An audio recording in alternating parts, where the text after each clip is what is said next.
Don't miss the biggest nights in MMA.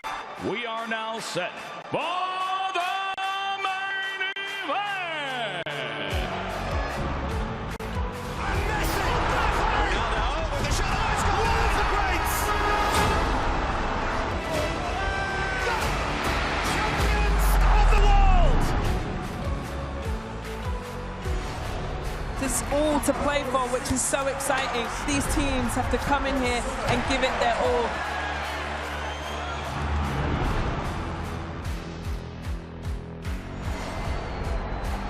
Have a real nice tempo. Goes baseline, watch out. Oh, my! Oh, baby!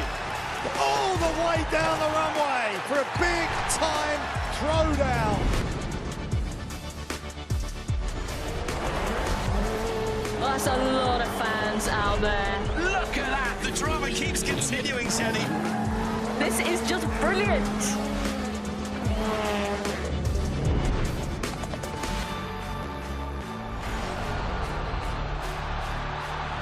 He strikes.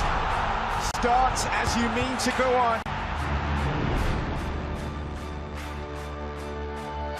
But this is the danger of the top two guys, and that nuclear weapon that is. Oh, hello, goodbye. Score! In the back of the net. And shoots. Score! Of Serie A action. We'll bring you so much of it here on DAZN. Magnificent. That is tremendous. Catching up on any NFL game is easier than ever before. Going deep for it all. Devontae Smith. He has got it. Touchdown. Your Eagles are world champions again. DAZN is the home of boxing. Really spurs you on, gets you going. Let's make history. Pure power. There's no way back from this, surely.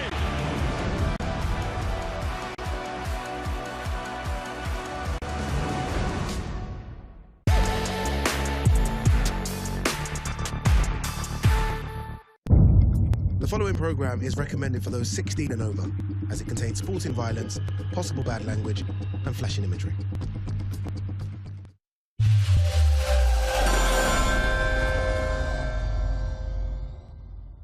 This is the moment the world has been waiting for. The judges are ready, the fighters are ready, the boxing world is ready. The fight starts now. Let's go. How do you like it? Oh, for show. So aggressive, so focused. It all comes down to this.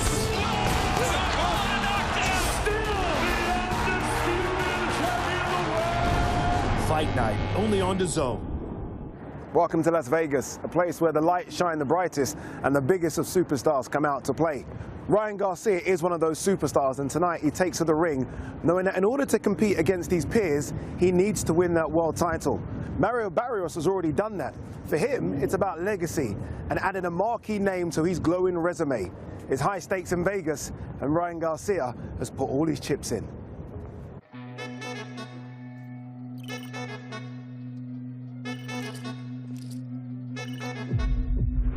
I need a world title. Who's the target? When was the last time you were in Vegas? You want this? The contest is on. And these guys are just good enough. This kid thinks he's coming here to beat me. He's out of his mind. To pull off the fight of the year.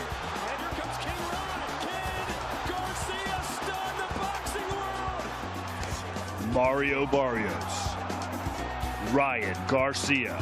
I get the win by being who I am. Very unpredictable, very explosive, so that makes him a dangerous opponent. This fight means everything to me. Are you ready? You don't want to miss 1 second. I just feel like it's a do or die moment. The ring, high stakes. Welcome to Las Vegas, the home of the high rollers, the big superstars, and where the glitz and glamour all come together. And hopefully the glitz and glamour will be here tonight to witness what we expect to be a full crowd at the T-Mobile Arena. as Ryan Garcia bids to become a world champion for the first time, taking on the champion. That name is Mario Barrios, plus a stellar undercard, which has been dissected somewhat. We're going to get into that in a minute. Welcome into the studio as well. I am Adi Oladipo, alongside a couple of superstar guests with me. We have Mike Coppinger, we have Chris Mannix. Let's get straight to the big breaking news. You guys would have seen it trending all over social media, and that's that we miss our chief support. Our co-main event is gone. Hitchens out in his fight against Oscar Duarte. Fill us in, Mike. You broke the story. What's happening? Yeah, Ade, I mean, it's a big bummer. It's the fight I was most looking forward to on this undercard, and what really got Hitchens is he had to do another weigh-in this morning per the IBF rules. He was defending his IBF title, and on, I think it was Thursday at the press conference, right, Hitchens was open about when he fought Gustavo Lemos, how drained he felt from that second weigh-in. So he weighed in this morning under the 150-pound limit, and then he started vomiting, I'm told. He felt ill, and then had to pull out of the fight. Yeah, it's a big blow. A lot of people were looking at this as the fight of the night, right? Again, Oscar Duarte was, again, I think, fantastic at the press conference, and they were going back and forth, and this one had the intrigue. It's a big blow to lose it from the card. It was a terrific matchup. World title on the line for Oscar Duarte. His opportunity to fight for a world title for the first time, win a world title, get bigger and better things. And it's disappointing for Hitchens. If we're being honest, it's unprofessional. You can say what you want about the IBF rehydration clause. A lot of people don't like it, the 10-pound rehydration. They are the only one of the 4 sanctioning bodies that requires this 10-pound rehydration. But Hitchens has fought under these rules for several years now. He said coming into this event that he had hired new nutritionists, he was working with new people, that what happened with Gustavo Lemos, where he made the weight poorly, would not happen this time around. I talked to people that were at the rehydration this morning. They said he looked fine there. He said he looked like he made it comfortably. Something happened over the next few hours, whereas rehydration just went haywire, and that is a bitter disappointment for someone like Oscar Duarte, and that's what this is all about. Oscar Duarte is someone that craved this opportunity, 4-0 since his loss to Ryan Garcia, working with Robert Garcia during this stretch. And Hitchens, you know, it's unprofessional to have a situation like this play out. Yeah, Anna, Hitchens has been asking for the big fights since that George Kambosos win. He's like, look, give me a big fight.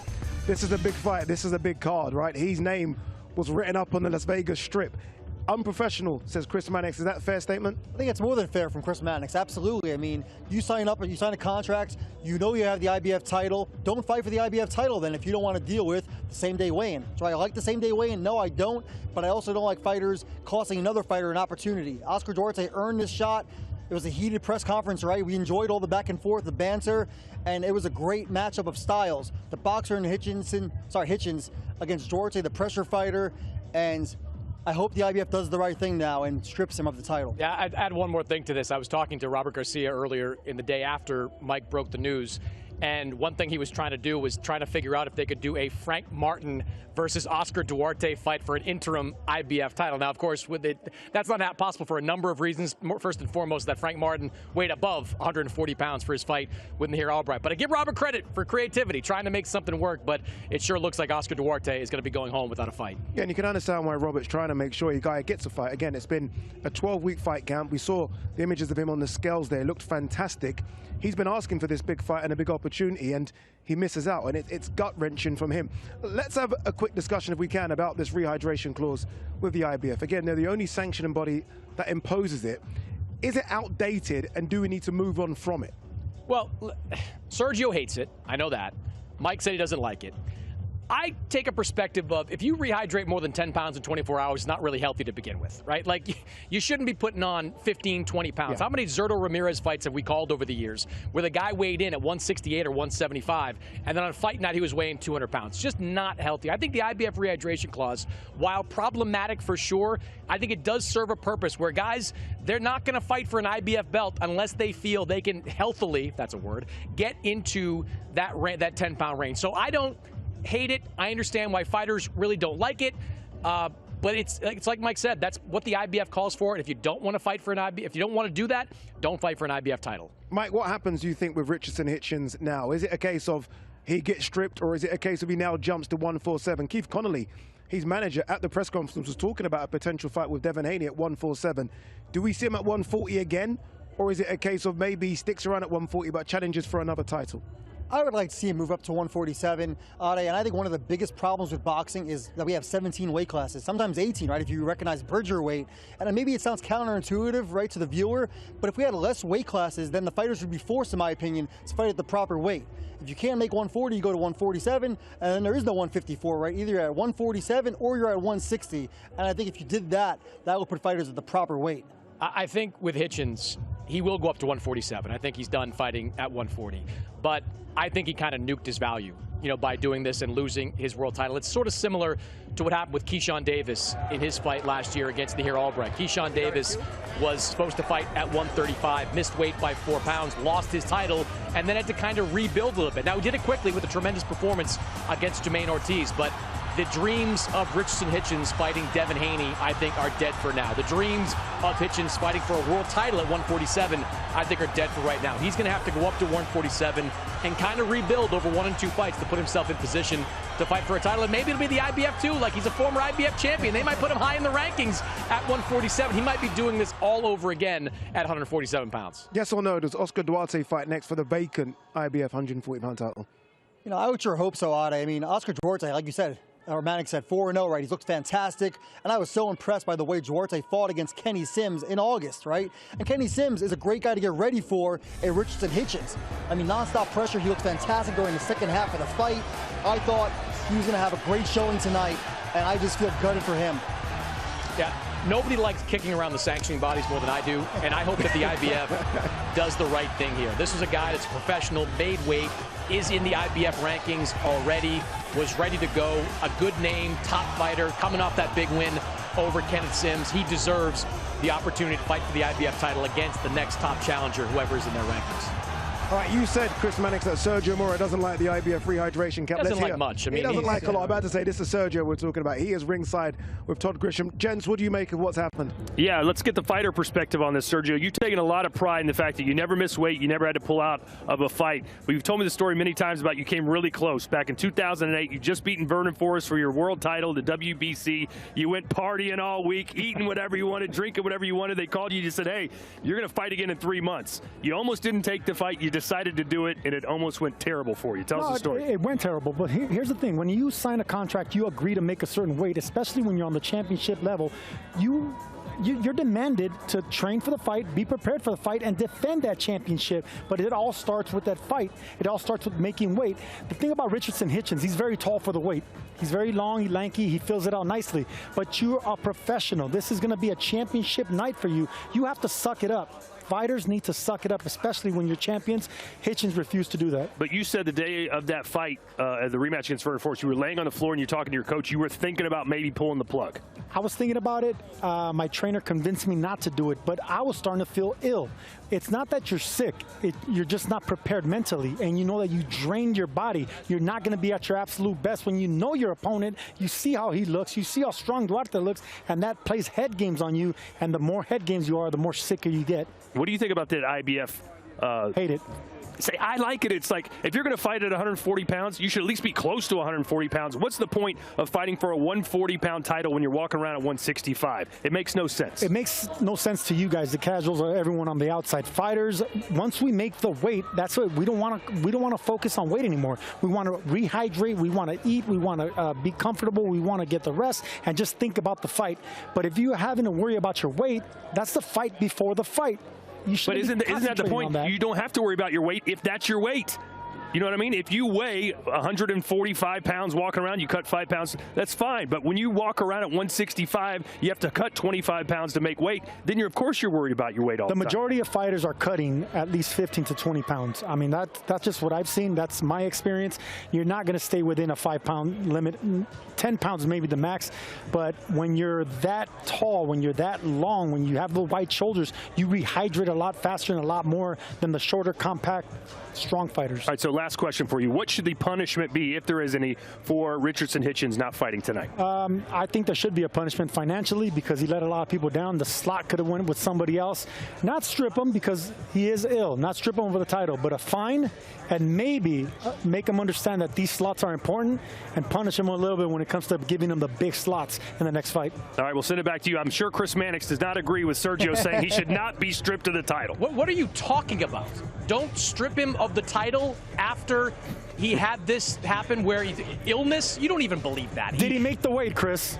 No, he didn't. He did not. Well, he made the weight. That's all I want to know. He made the weight.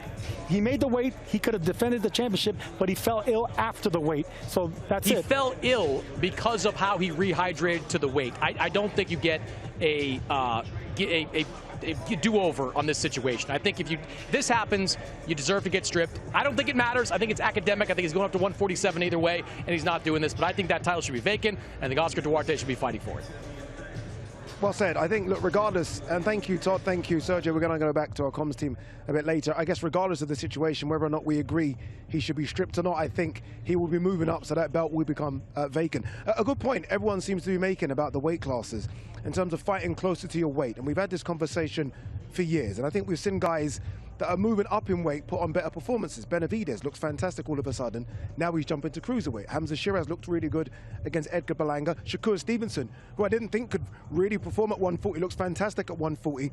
Is there a wider conversation with managers and trainers about fighters fighting closer to their natural weights? Absolutely, Ade. I think it's an archaic way of thinking that Mannix knows all about it, right? These trainers and managers have these fighters boiled down to as small a weight as possible so they can have these size advantages in the ring, right? You have a 5'11" Ryan Garcia that was fighting at 135. You have like a 6'1" Mario Barrios tonight who used to fight at 122. And I want to point out on the IBF, the reason I have an issue with it is because the other three sanctioning bodies don't do it. And further to that point, right? The IBF used to make it so that if you fought in unification, you still have to do it. They got rid of that a couple of years ago. Now, if you fight in a unification, no longer do you have to do the same day weigh-in. Yeah, it's the old Gennady Golovkin, Daniel Jacobs rule, where Daniel Jacobs said, you know what, IBF, you could stick your belt in the drawer. I'm going to fight for Gennady Golovkin's 160-pound title. Look, there are I mean, Joe Goosen is the trainer of Mario Barrios tonight. Joe Goosen has long been a proponent of same-day weigh-ins. He wants to see weigh-ins happen on that day for the official part of the fight. That might be a little extreme. It is something that happened over the years. Historically, it's been part of boxing's history.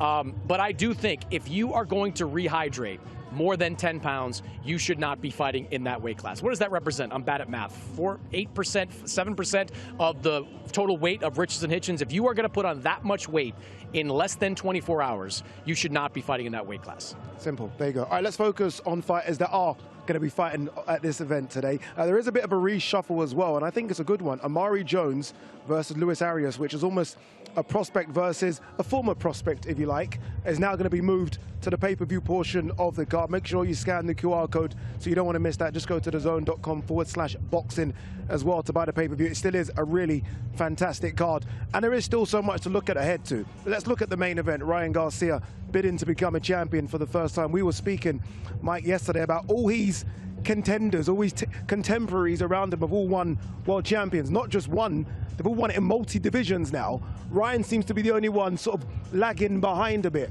He has to win this fight today. It's a lot of pressure, but he has to win this one today. No, he has to win this fight, Ali, and he has to look good doing it. It's not going to be enough, in my opinion, to just have his hand raised at the end of the night. And this is really the fourth consecutive year that Ryan Garcia enters looking to win a big fight. You know, in 2023, he fought Gervonta Davis for a title at 135. That didn't go well. Sorry, it wasn't for a title. That was a 136. But a big fight there. Rebounds with Oscar Duarte. And then, of course, he loses to... that was the no contest with Devin Haney. Devin Haney, no contest, and he lost to Rolly Romero in a major upset last year, one of the biggest upsets.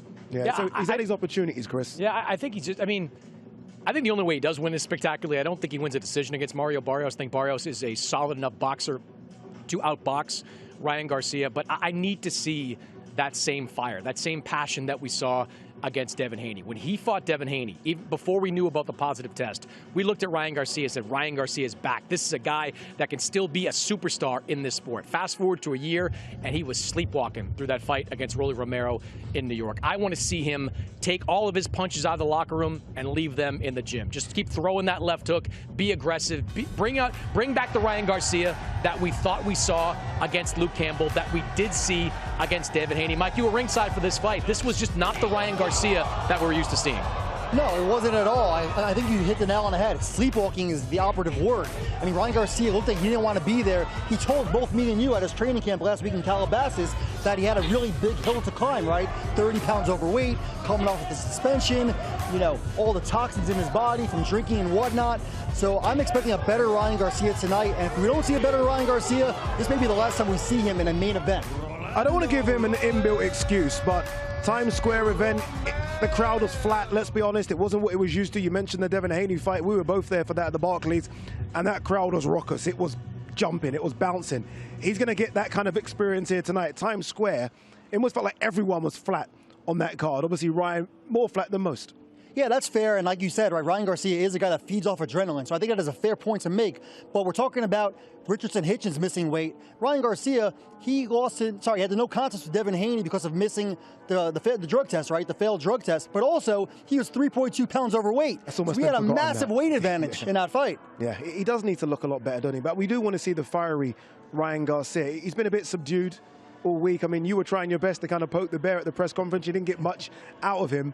Do we get that aggressive Ryan Garcia tonight like we got in the Devin Haney fight? That's what we want to see. I think we'll see an aggressive version of Ryan Garcia. I think he understands the stakes in this fight. He has used the phrase do or die a lot in the build-up to it, and I think he knows, to Mike's point, that if he winds up on the losing end of this fight, he becomes a B-side fighter. Maybe he goes and fights on the YouTube circuit. We know he was a candidate to fight Jake Paul at the end of last year. Maybe his career goes in an entirely different direction. And look, he's not going to get a better chance to win a world title than this fight against Mario Barrios. Mario Barrios is one of those guys that's good at a lot of things, but has not shown that he's great at anything. And he is going to present Ryan Garcia with opportunities to throw and land those big punches. One of the reasons he went to go work with Joe Goossen is that he wants to be more offensive oriented. He wants to be a guy throwing more punches. That's great, and that can lead to some spectacular stuff for Mario Barrios, but it also can expose you. You throw that right hand, stick it out there, go ask Francisco Fonseca how that turned out. You start trying to mix it up and exchange with Ryan Garcia, go ask Javier Fortuna how that worked out. Exchanging with Ryan Garcia is dangerous. Do it at your own risk. One thing we have seen with Ryan over the last 3 or 4 years, Mike, is this musical chair act he's doing with trainers. It seems to be another trainer in the corner every single time he fights. He's now gone back to his dad, and he kind of joked at the final press conference saying, I'm unbeaten with my dad, and that is a true fact. Is this the right decision to go back with his dad? Is he almost going back to basics a little bit here? Well, we'll find out tonight, right? But, you know, what always concerns me is, and I've heard these rumors, and I'm sure you guys have as well, is that Ryan Garcia likes to be the boss in training camp, and that's never a good thing. You know, you want the trainer to be the boss in training camp, and certainly you can't do that with Joe Goossen. Can you do that with your father, Henry? Probably, right? Yeah, what do you think? What do you think about this trainer setup? Obviously, Henry Garcia, and look, they've obviously got a fantastic relationship. We see a lot of father-son relationships in boxing which go the wrong way. This one doesn't seem like that, but it is a strange decision to go back to his father. I just think for the purposes of this fight, the last thing he should want to do is bring in an entirely new voice. Like, he has had so many voices over the last few years, going to Eddie Reynoso for 5 fights, going to Joe Goossen for 3 fights, being with Derek James for this stage of his career, bringing someone else in, whoever it may be. I don't think that would have behooved Ryan Garcia. At least with Henry, it's a familiar voice. Trained him all throughout his life. So he was 7, 8 years old, up through the amateur ranks. They were 15-0 as pros coming up. I know they weren't fighting great guys, but there is a familiarity there. There is a history of success there, and Mike was in camp with Ryan just like I was. It does seem like they're falling back into an old rhythm that they had. And remember about Henry. Henry's been there for every one of these fights. Yeah. He didn't step aside and go hang out in the locker room when Ryan was fighting under Joe and under Eddie and under Derek James. He was in that corner dispensing advice at the same time. So he's familiar with where Ryan Garcia is at in his career. Another man who has kind of switched trainers a few times over the last few years is Mario Barrios, but he might argue and say, it's worked for me. I am the WBC current welterweight champion. Let's get a bit more on Mario Barrios. Let's go ringside again to Sergio and to Todd. Gents, Mario Barrios maybe coming in as the underdog here, but very, very confident throughout fight week. Yeah, indeed. Barrios has taken a lot of heat, a lot of criticism, Sergio, for having that draw with nearly 50-year-old Manny Pacquiao. But let's focus on the positives. He won the last 3 rounds on all 3 judges' scorecards to earn that draw. He's a great closer, and we've seen Ryan Garcia towards the end of fights fade maybe a little bit. Could that be the difference tonight?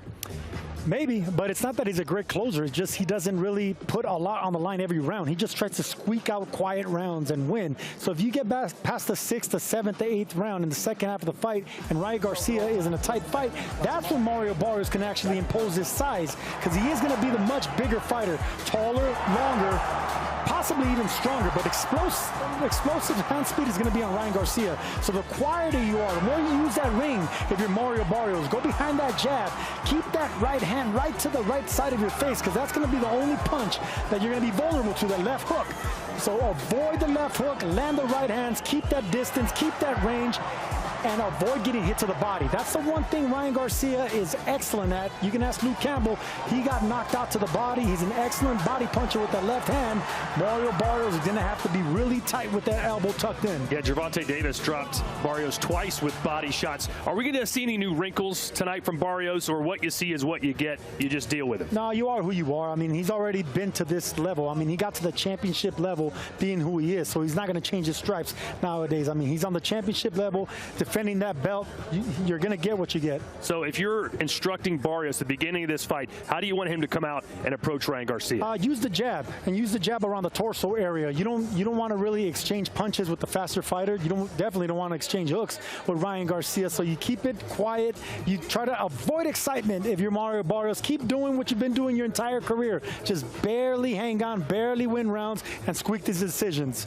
And he's barely surviving. He's not winning. Back-to-back draws, Sergio. How likely is it that we're going to see 3 straight draws from Mario Barrios tonight? I'm telling you right now, highly likely you see another competitive fight, because this is what this man does.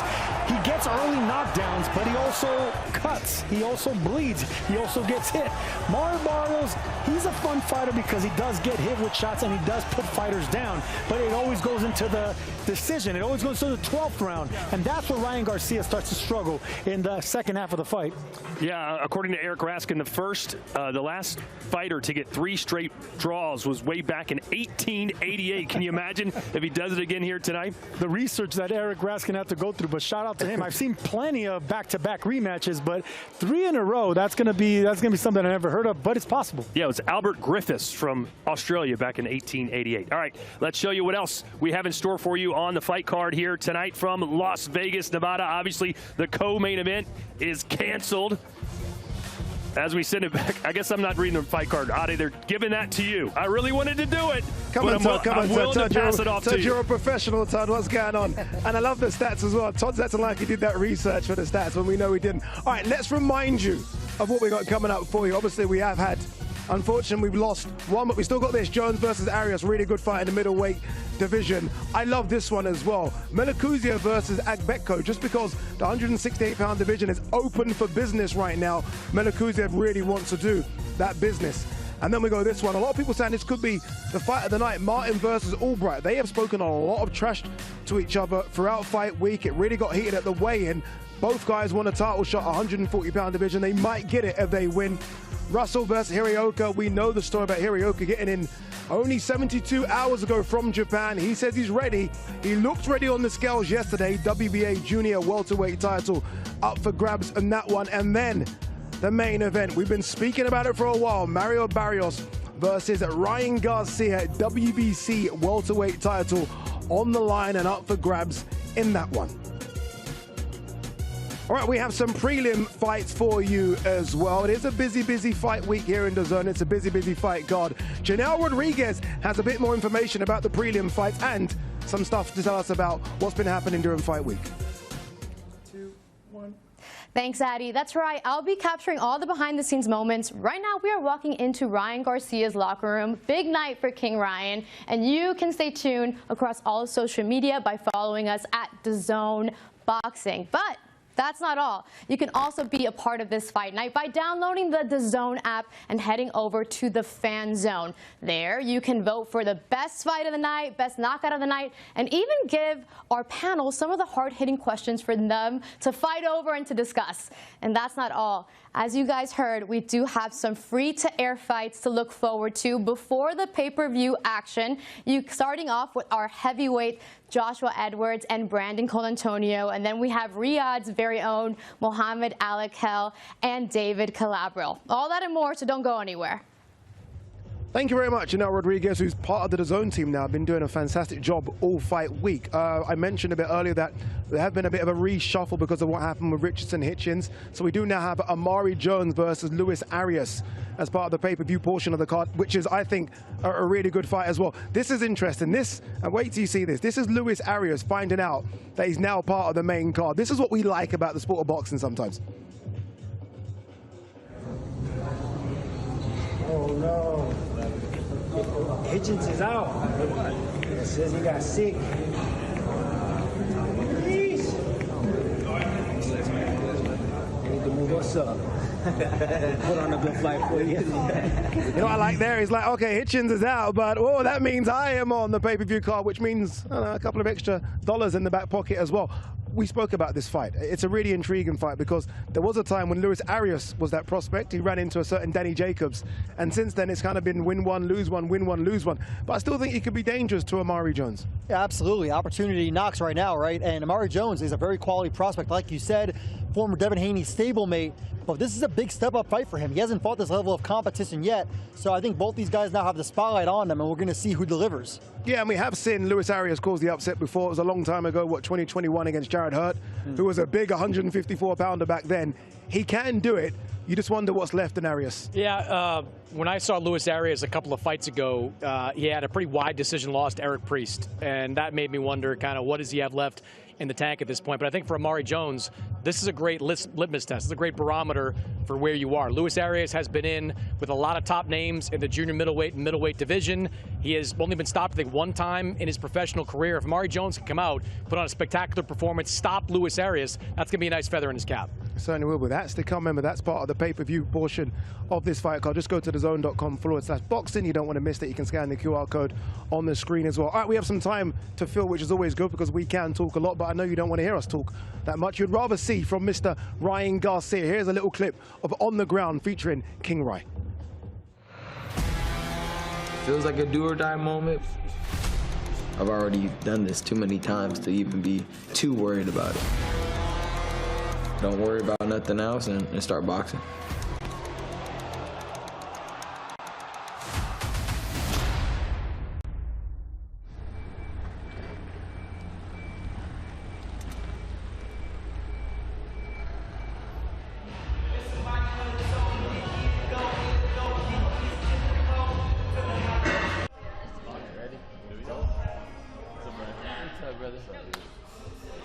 For this camp, we've been keeping it pretty with the same kind of pattern. You know, we wake up around 8:30, and then head to the strength and conditioning gym.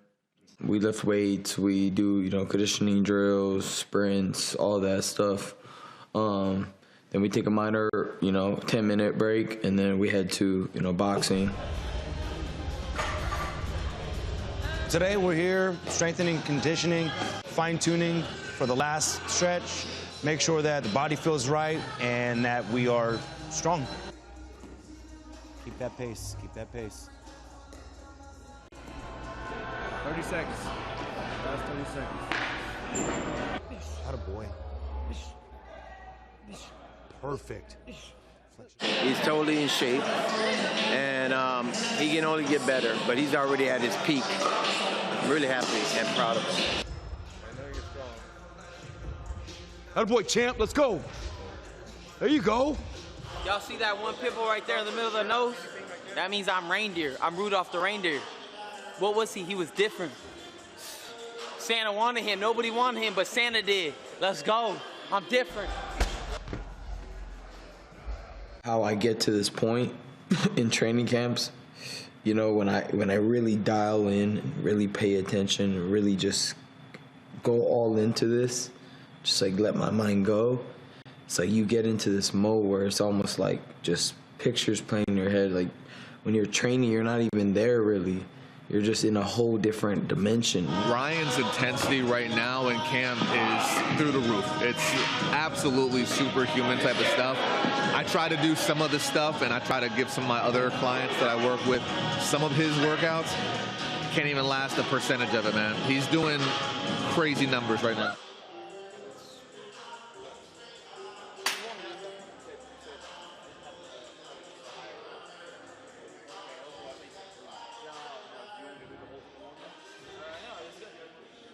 Last year was brutal because of the suspension he had, of the mental breakdown that he might have, had caused because of that, knowing that he was innocent. But we were there for him, as parents, as father. I stayed with him and I told him, well, I'm here if you need me. But he went through a lot. So going into that fight with Rolando Romero, he wasn't like this. just treating my body like a temple. You know, what you put in is just as important. I was just so used to just being like a superhuman almost and just never getting affected by anything I put in my body. But I think as I got older, I started realizing, like, you know, I got to start paying attention to now what I'm putting in. This has been a great camp, I ain't gonna lie, and I'm excited for people to see the fight. I'm excited to be in the ring. Cannot wait till that bell rings, and I want to get to it.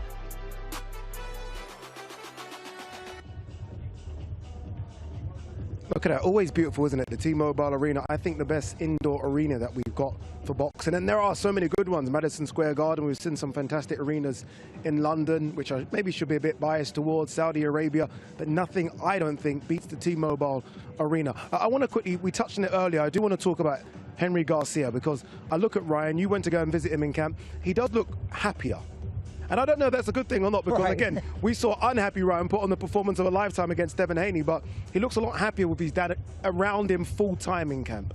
Yeah, he's definitely loose, and like Manik said, he's been with his father in his training camp since he was 8 years old, so there is a lot of comfort there. I don't know if comfort's a good thing for Ryan Garcia, but I want to see Ryan Garcia use that right hand. You know, we saw him use the right hand against Oscar Duarte. He's mostly a left-handed fighter, and once upon a time, Manny Pacquiao was only a left-handed fighter. He developed the right hand. I think that's going to be the key tonight.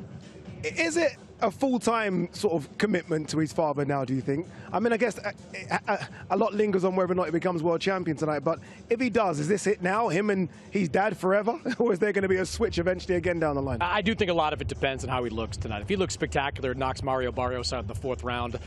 If it ain't broke, don't fix it, is what they say. So I think you could see Henry Garcia stay in charge of this team if he struggles. And even if he wins a decision, maybe Ryan decides to go to a veteran trainer. There's been a little bit of a thaw between Ryan and Eddie Reynoso over the years. Maybe he looks in that direction. I don't think Derek James, I don't think that was a acrimonious break between those two guys. But I think if he looks great, Henry's back behind the wheel of this Ferrari. Yeah, I like it. Certainly, if it's not broke, why fix it? All right, let's focus on Mario Barrios as well, the current WBC welterweight champion. He has a familiar face in his camp as well. That man is Mr. Joe Goosen. This is On the Ground with Mario Barrios. I've been champion now for a little while. You know, I think I'm definitely bringing the experience. Whether the attention's on him or not, it's not something that really like bothers me.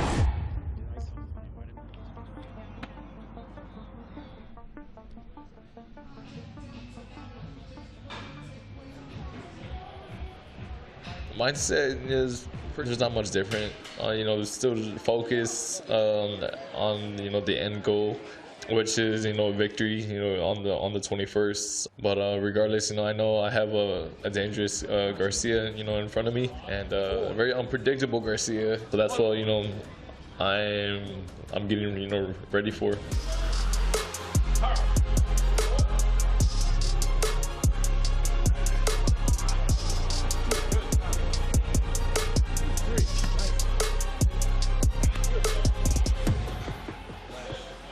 Mario is one of the toughest champions I've ever worked with, and I've worked with some great fighters. A win, a loss doesn't faze him. He's ready to get back to work, and that's why you know he's always dangerous. Part 1 done. I'll go home, get some food, relax a little bit. I got boxing in a bit. Discipline in camp is just, you know, just staying on top of my workouts, staying on top of, you know, my meals, eating right.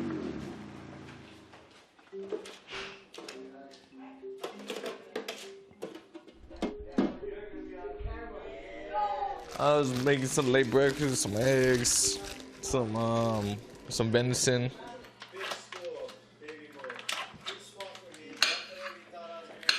Yo, my family lives in San Antonio. My mom, my 3 sisters. My older sister, so, you know, she will come out to camp with me. My sister could have whooped my ass. Or probably until I was like 17.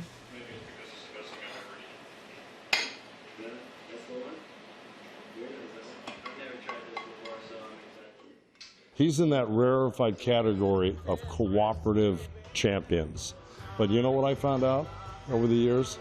The best guys always listen. The dance floor. Mario's been a great partner in this effort because, you know, sometimes you switch to a new trainer. There's a lot of new things being thrown at you. Mario really adapted quickly. He never complained.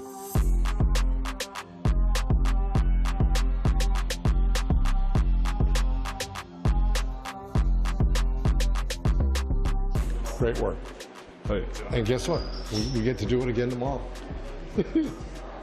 Right?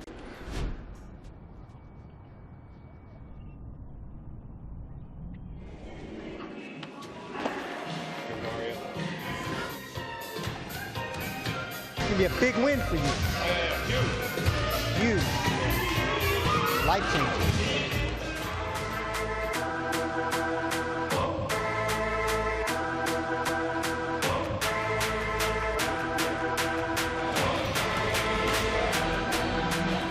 Fight, on the 21st, it means everything, for me, for my career, for everything I'm doing, in the sport. Continuing on fighting, the biggest names, in boxing, the Conor Benns, and all of the top contenders.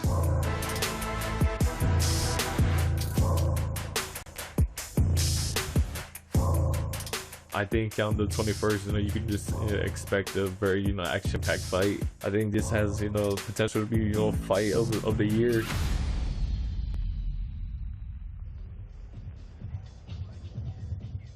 Mr. Mario Barrios there with new trainer Joe Goosen. Fantastic fighter, Mario Barrios. Remember, the current WBC welterweight champion. Make sure you scan the QR code on the screen as well. You don't want to miss this pay-per-view. And make sure you get Ultimate. Why would you not want to get Ultimate? Where you can get a minimum of 12 pay-per-view events a year, plus all the usual wonderful stuff. DAZN give you 185 fights nights a year as well, which is incredible. DAZN Ultimate is the ultimate package for fight fans across the world. Make sure you go to DAZN.com/boxing to get that. All right, gents, let's quickly talk about Mario Barrios and this link up with Joe Goosen. Joe Goosen, who we know loves a Canadian jacket. Is that what you guys call it over here? Canadian suit? Canadian tuxedo, yes. Canadian tuxedo, there you go, third time right. Joe Goosen, fantastic trainer, experience as well, obviously trained Ryan Garcia. Is that an advantage for Mario Barrios that he can get some of those little nuggets from Joe Goosen? I've been in the Ryan Garcia camp. No question. I think it could only help, right? Joe Goosen knows what makes Ryan Garcia tick. He knows Ryan Garcia's weaknesses, his strengths. And besides that, Joe Goosen's just one of the best trainers of the last 25, 30 years. Such a calming presence in that corner. I always think back to, of course, the incredible comeback from one of the greatest fights of all time, Diego Chico Corrales against Jose Luis Castillo, right? And you had Joe Goosen in there after Corrales got dropped twice. Looks the same. Looks exactly the same. It's exactly the same. So I think it's going to be a good thing for Barrios. And I think Barrios is vastly underrated at this point. He's getting a lot of disrespect, but he's a solid fighter. Yeah, I have sort of heard that disrespect as well. I won't mention the names of people that have disrespected him just in case he wins tonight, but he has been disrespected. But you look at him, he's been in big fights, and he hasn't performed in all of them, but he's got the experience of being in those. Manny Pacquiao, a big fight. Kifirm, Eugenia Silgas. He was on the undercard of Jake Paul versus Mike Tyson, right? He's been in big occasions.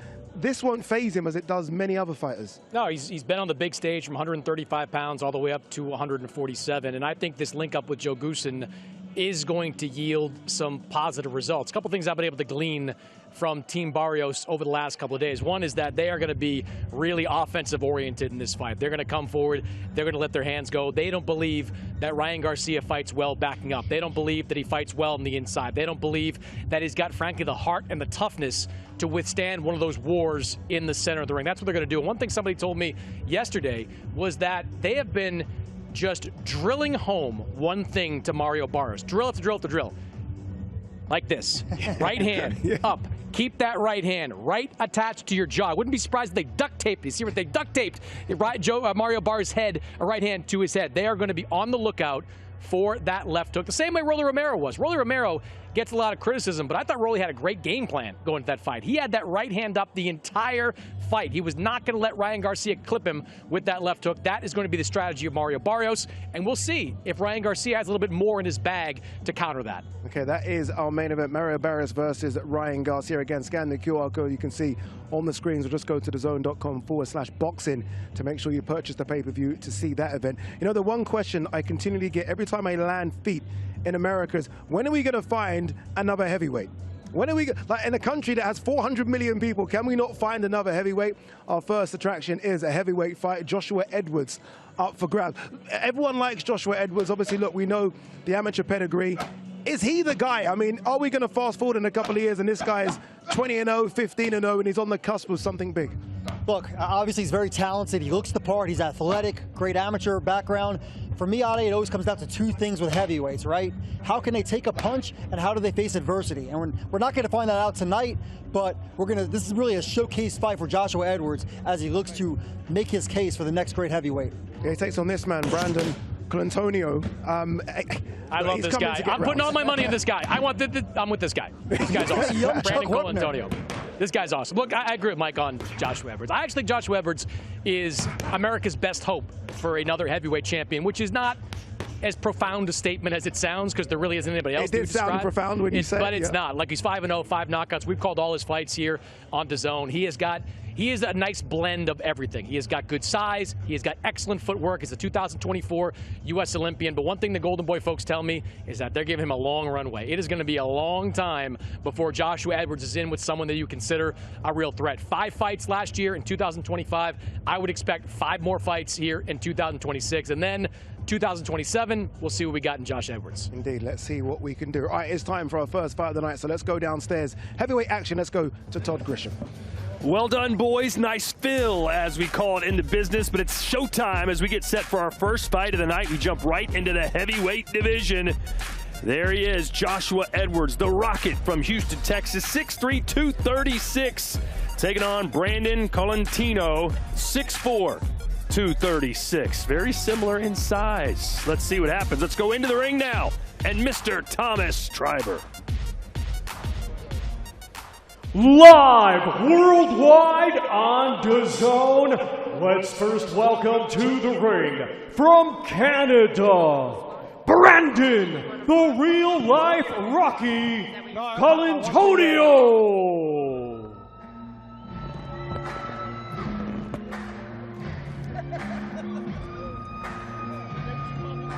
This man does not look like your typical fighter. His name, Brandon Colantonio, his nickname, the real life Rocky. Sergio, does he remind you of Rocky Balboa? No, he does not. But he does remind me of a character in Super Mario Brothers, Luigi. I mean, this is a man that very confident, very, he said all the right things, but he has a lot to prove because he lacks power, never been stopped.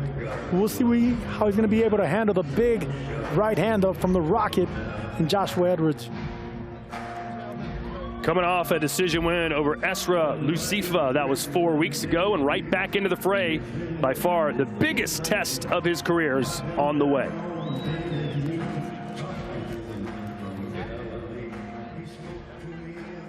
And now let's welcome to the ring from the United States, the undefeated, the Rocket, Joshua Edwards.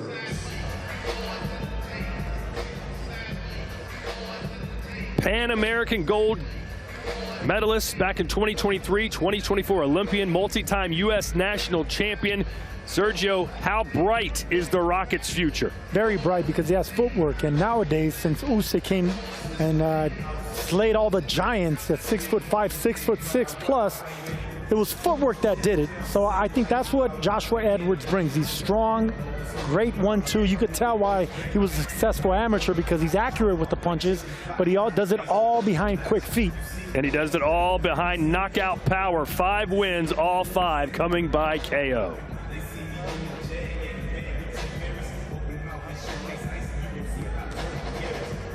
Ladies and gentlemen, welcome to the ring. High stakes. Barrios versus Garcia from the T-Mobile Arena in Las Vegas, Nevada. It is being brought to you by Ring Magazine, Sella, and Oscar De La Hoya's Golden Boy Promotions in association with TGB Promotions, along with their great sponsors, Thomas J. Henry Law Firm, Everlast, and IFX Payments. A big thanks to those great sponsors. We get things started with the big boys of boxing. 6 rounds scheduled in the heavyweight division. The judges are Eric Cheek, Lisa Giampa, and John McCarthy. Our referee in charge will be Robert Hoyle. Introducing first, fighting out of the red corner. He comes to the ring wearing white with green and red and weighed in officially at 236 pounds. Coming to us from Victoria, British Columbia, Canada, he brings a professional record of 7 wins, 1 defeat, with 1 win coming by way of knockout. Ladies and gentlemen, please welcome Brandon, the real-life Rocky Colantonio.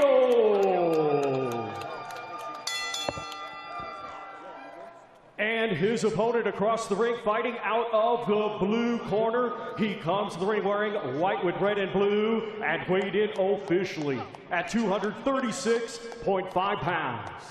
A 2024 U.S. Olympian, he is now undefeated as a professional with 5 wins. All 5 wins come by way of knockout. Ladies and gentlemen, from the Space City of Houston, Texas, USA, here is the Rocket, Joshua Edwards.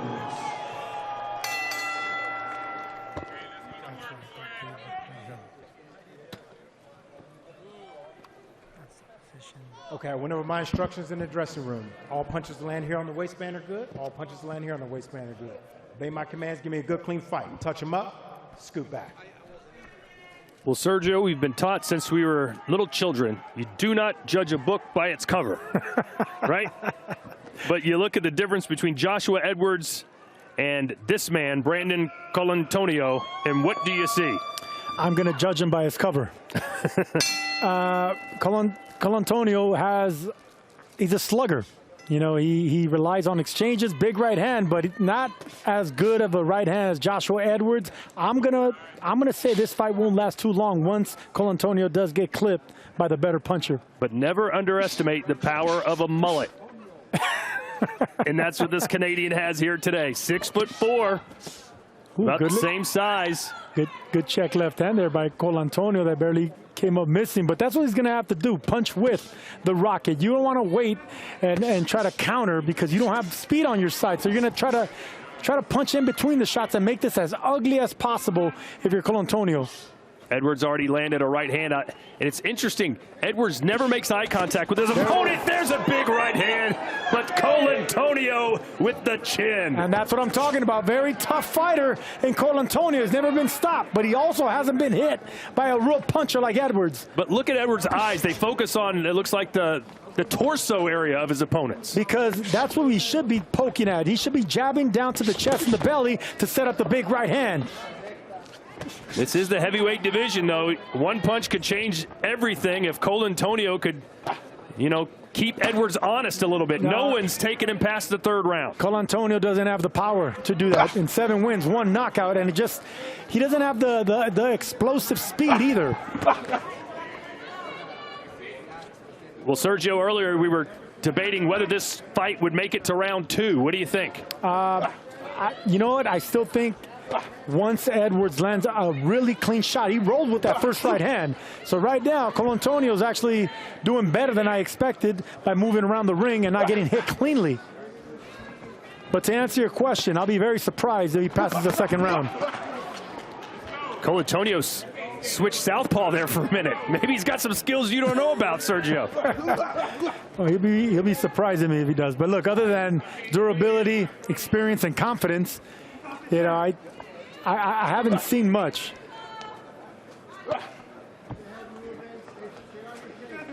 Joshua Edwards, an American heavyweight prospect with real amateur pedigree, called the Rocket, from Space City, USA, Houston, Texas. That's what Edwards needs to do right there. See how he threw that right hand downstairs? That's going to slowly lower the hands of Colantonio. Anytime you have an inexperienced fighter, he tries to dodge and parry punches with his hands. That's a big no-no. Edwards looks just so nonchalant in there. Because he's kind of he has nothing to worry about. He's walking forward with no worries for anything coming back.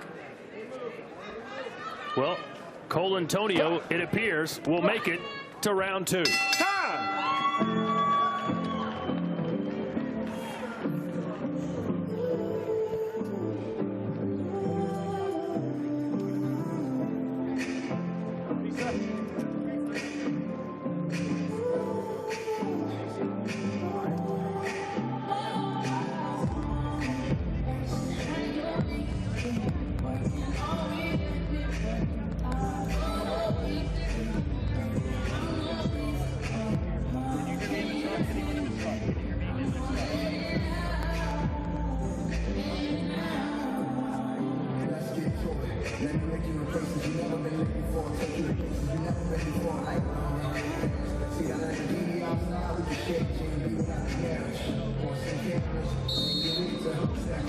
There's that right hand shot. You could see that Colantonio try to roll with it, but he still got hit really cleanly.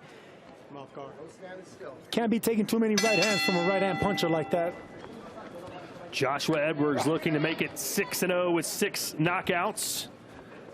His last fight over Larry Gonzalez, he got a second round KO. Excuse me, that was Zeno Voris. That was in round 3. Larry Gonzalez was his first ever opponent. That was in April last year, one of 5 fights he had in 2025. I want to see Edwards put into another gear right now with speed and pressure. He's cutting off the ring nicely, but he's not jabbing his way in. Come on, work out. Hands free, work out, guys. Work out. Has Colantonio landed a good punch yet? No, yeah, and he hasn't really set his feet to punch either. And that's what Edwards is having issues with right now, just the fact that he won't sit down and fight. But whenever you got guys like that, you gotta put them in position to fight, and you jab your way in, start landing to the body. The body's not gonna move as much as everything else, so dig at them ribs. Oh, he sat down on that punch, but Edwards there we go. able to get out of the way. See that jab he's stabbing down there? Whenever you have a fighter with a flabby belly like that, just keep poking him down there because there's no muscle. He'll feel that. There you go. See how he doesn't like those shots. Simple jabs like that will break down Colantonio's guard. Good stiff jab there from the Rocket as he switched stances for a moment.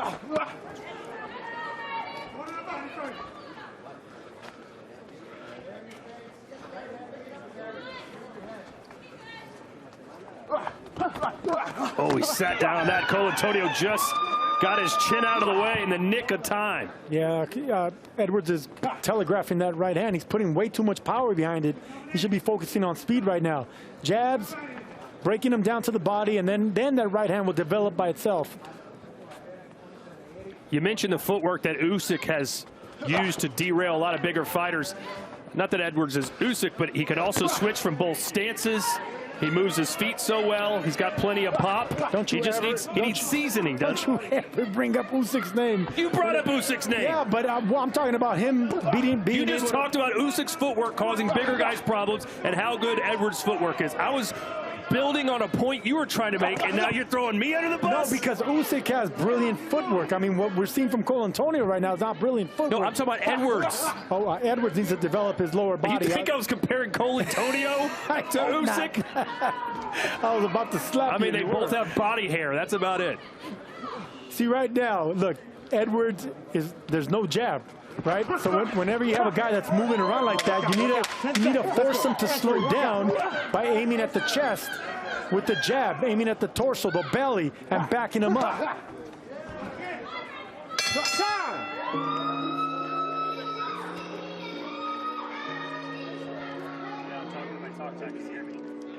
Oh, you do have the open.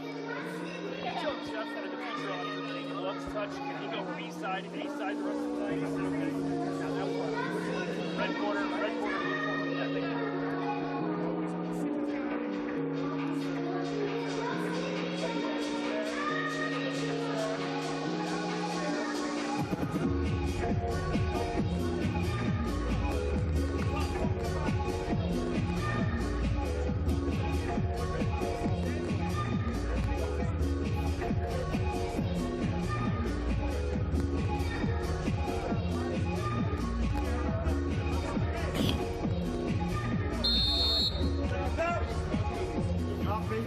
round 3.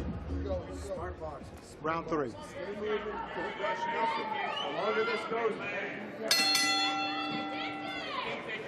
Round 3. No one has lasted more than 3 rounds with Joshua Edwards. Could Brandon Colantonio be the man to do it? Oof, nice right hand right there to the belly by Edwards. We can see now that he's bending his body. He's making himself smaller to actually do what he needs to do to break down a fighter that won't stand in front of you, and that's dig to the body.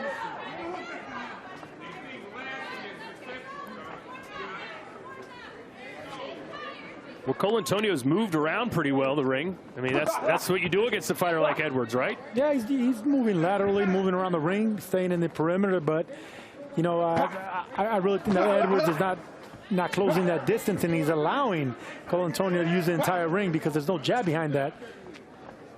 So right here, you should be doubling and tripling the jab, backing him up to the ropes, and then you can unleash your power shots if you're Edwards. The Canadian heavyweight, Brandon Colantonio, trying to crash the American prospect party. And become the first man to go the distance. Yeah, that would be quite the feather in his cap. Or in his mullet.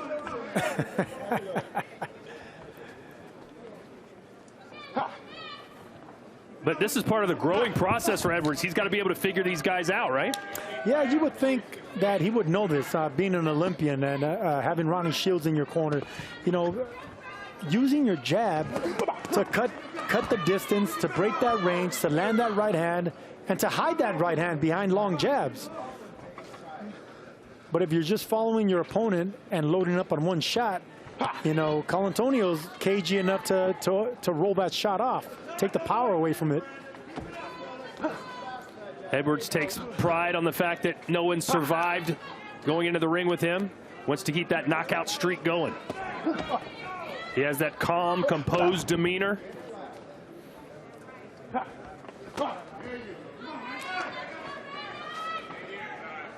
Wants to stay busy. I mentioned 5 fights last year. Would love just as many this year, if not more. 25 years old. And Sergio, you look across the heavyweight landscape, it seems like in that division, the older you get, the better you get. I mean, look at the ages of Fury and Usyk and all the other top guys. Good left there to punctuate that combination. Yeah, those are special guys that are able to do that. But right now, this is a young man's sport.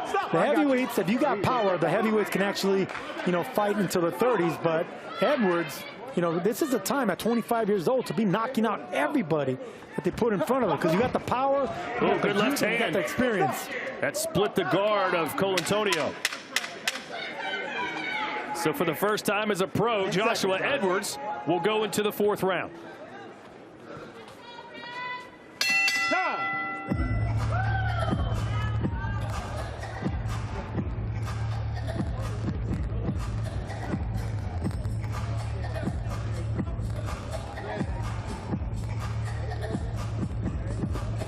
It is official. April 4th, Derek Chisora will face former world heavyweight champion Deontay Wilder in what will be his 50th professional bout. Not one to be missed, live on DAZN from the O2 Arena in London, April the 4th. What happens in that one, Sergio? I'm going to favor War Chisora. He's on a roll. I love the fact that he's gaining confidence, and hopefully it's his farewell fight, knocking out the Browns bomber. If he can do that across the pond, that's the way you say farewell to a sport.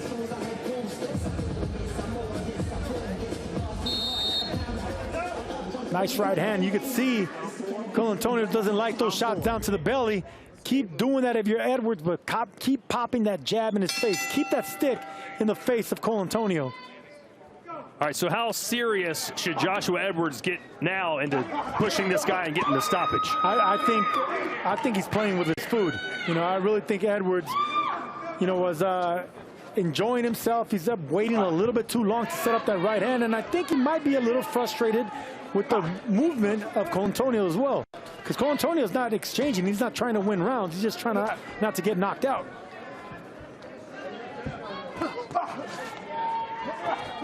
Oof.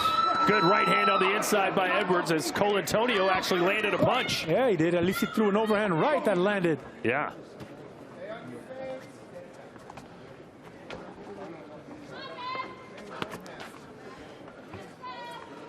Edwards has 3 first-round KOs, a second-round KO, and a third-round KO.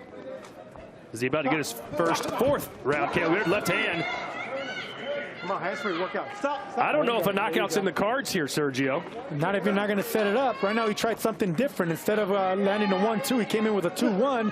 It rocked that head back, but you're not going to knock out Colantonio with the 1 or 2 shots. Don't hold him, don't hold him. You need to put good combinations together. Edwards does have great combinations in his arsenal, but he's not letting them go here because he's having issues tracking down Colantonio's movement. And that's a red flag for a young fighter in Edwards. If he can't track down an older, slower, plodding fighter like this with jabs, it's not a good look moving forward. Come on, let him go, let him go. Work out, work out, work out. Well, Colantonio's strategy, if it is just to make it to the end of the fight, has worked pretty well. He's doing what he needs to do. Yeah, it really is. I mean, he already got farther than I thought he was going to get, and he hasn't really been hit like really cleanly, solidly. He's rolled with the shots, and he's taken the power off them. Well, he's never been stopped before. Just 1 defeat, 7 wins, 5 coming by KO.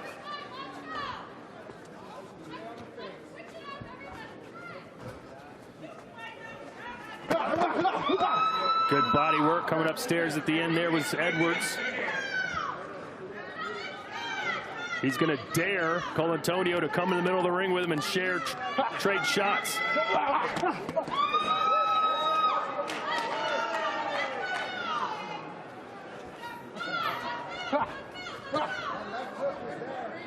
Nice jabs there, but they're too heavy right there. Edwards is throwing really front foot heavy jabs. He should be baiting them in with quick snappy jabs, because every time Edwards does throw a right hand, Colantonio comes right back with something. So why don't you use that against him, counter the counter puncher.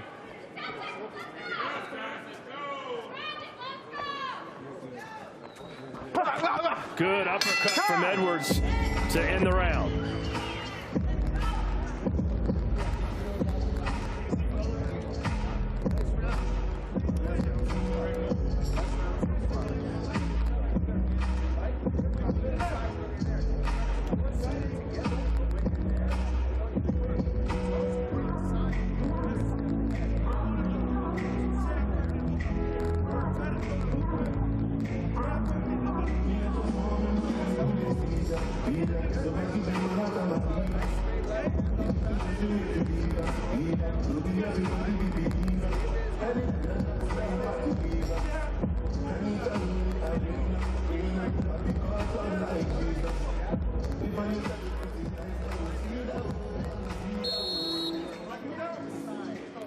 Glancing right hand thrown by Colantonio, and you could see when he unleashed that right hand, he was already expecting to get hit with something.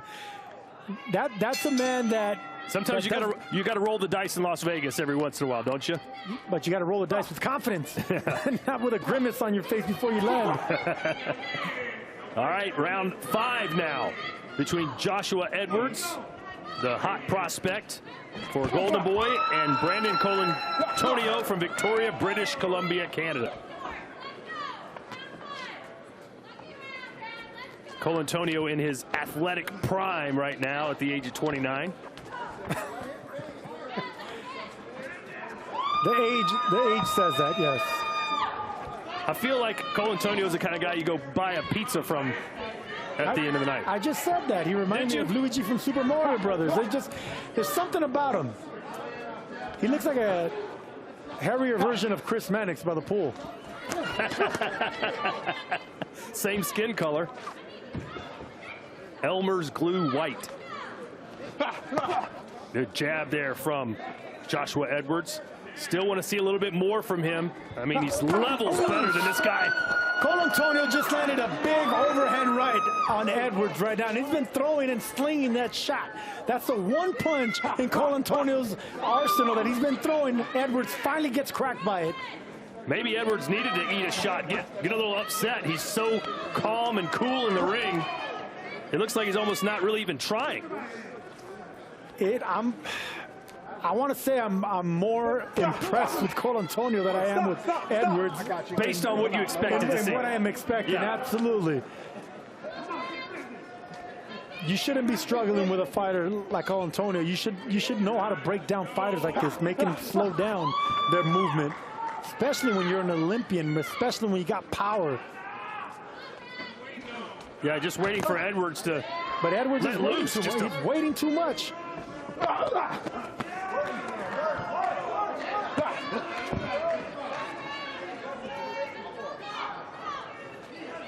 If Edwards lets Colantonio get to a decision, it's going to take a little bit of the shine out of the undefeated 5-0, 5 knockouts in Joshua Edwards. It just takes away the... He's taken 5 steps forward. Now this would be 1 step back. A little bit, yep. Well, there's still time. A full round left plus 30 seconds here in the 5th. There's a jab from Colantonio, and he gets a smile from Edwards. But future opponents of Joshua Edwards will watch this fight and say, hey, if I just move a lot, I'm going to be okay. Yeah, move, use the outside of the ring, and exchange right hands with him occasionally, just like that. Landed a right hand. Did Colantonio. This is his best round of the fight. Yes, it is.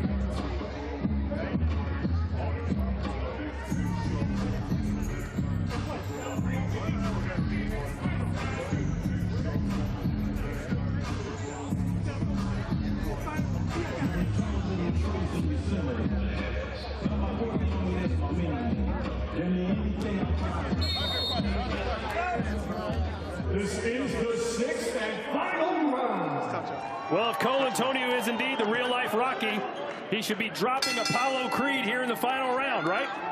Yeah, and you know what? Losing a decision, but still winning the crowd. All right, let's see how aggressive Edwards gets here. Is he just going to be content to win on the cards for the first time in his career, or is he going to go for the gusto? Well, if he's gonna go for the gusto and get the knockout, he better implement that jab, because it hasn't been around. The jab, he's been throwing it but flicking it, but not to the land. Oh, a big right hand from Colantonio. Looked like blood came out of the mouth there of Edwards. Every right hand Colantonio commits to, he lands on Edwards. Not a good look. What are you going to do if Colantonio knocks out Edwards here in the 6th round? Are we headed straight to the blackjack tables? Are we calling it a night? I'm calling it a night, absolutely. Yeah, we'll just let Mannix bring us home to the rest of the fights here.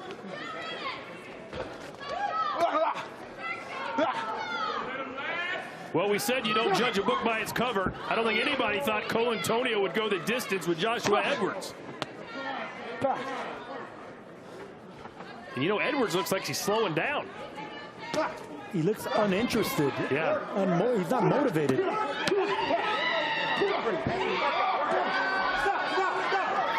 And there's some Canadians in the crowd making some noise now. They like what they're seeing.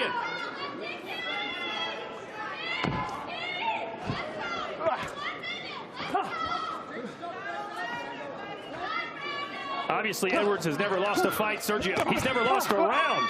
But this one could go to Colantonio's way if it keeps it up.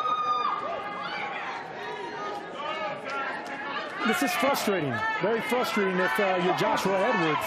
Missing shots like that, getting hit with big right hands, not being able to track down a fighter like Colantonio in 6 rounds. I mean, with the background that Joshua Edwards comes from as an Olympian, as a Pan Am winner, with a great trainer in your corner, you should be able to figure out basic fighters like Brandon Colantonio. Good left hand from the Canadian.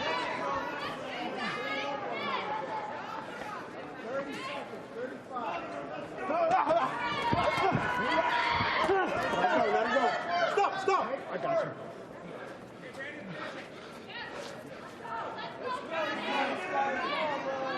20 seconds to go. Big right hand Joshua answers as well. Colantonio threw a right hand, switching stances in between punches. Very dangerous thing to do, and he almost paid for it. He tried it there again. Switched left hand through the hook, didn't quite counter. Chopping right hand. Hey, he might have won that round. All hail Brandon Colantonio. He might have won the last 2 rounds. Not much at all. All right. Feel good?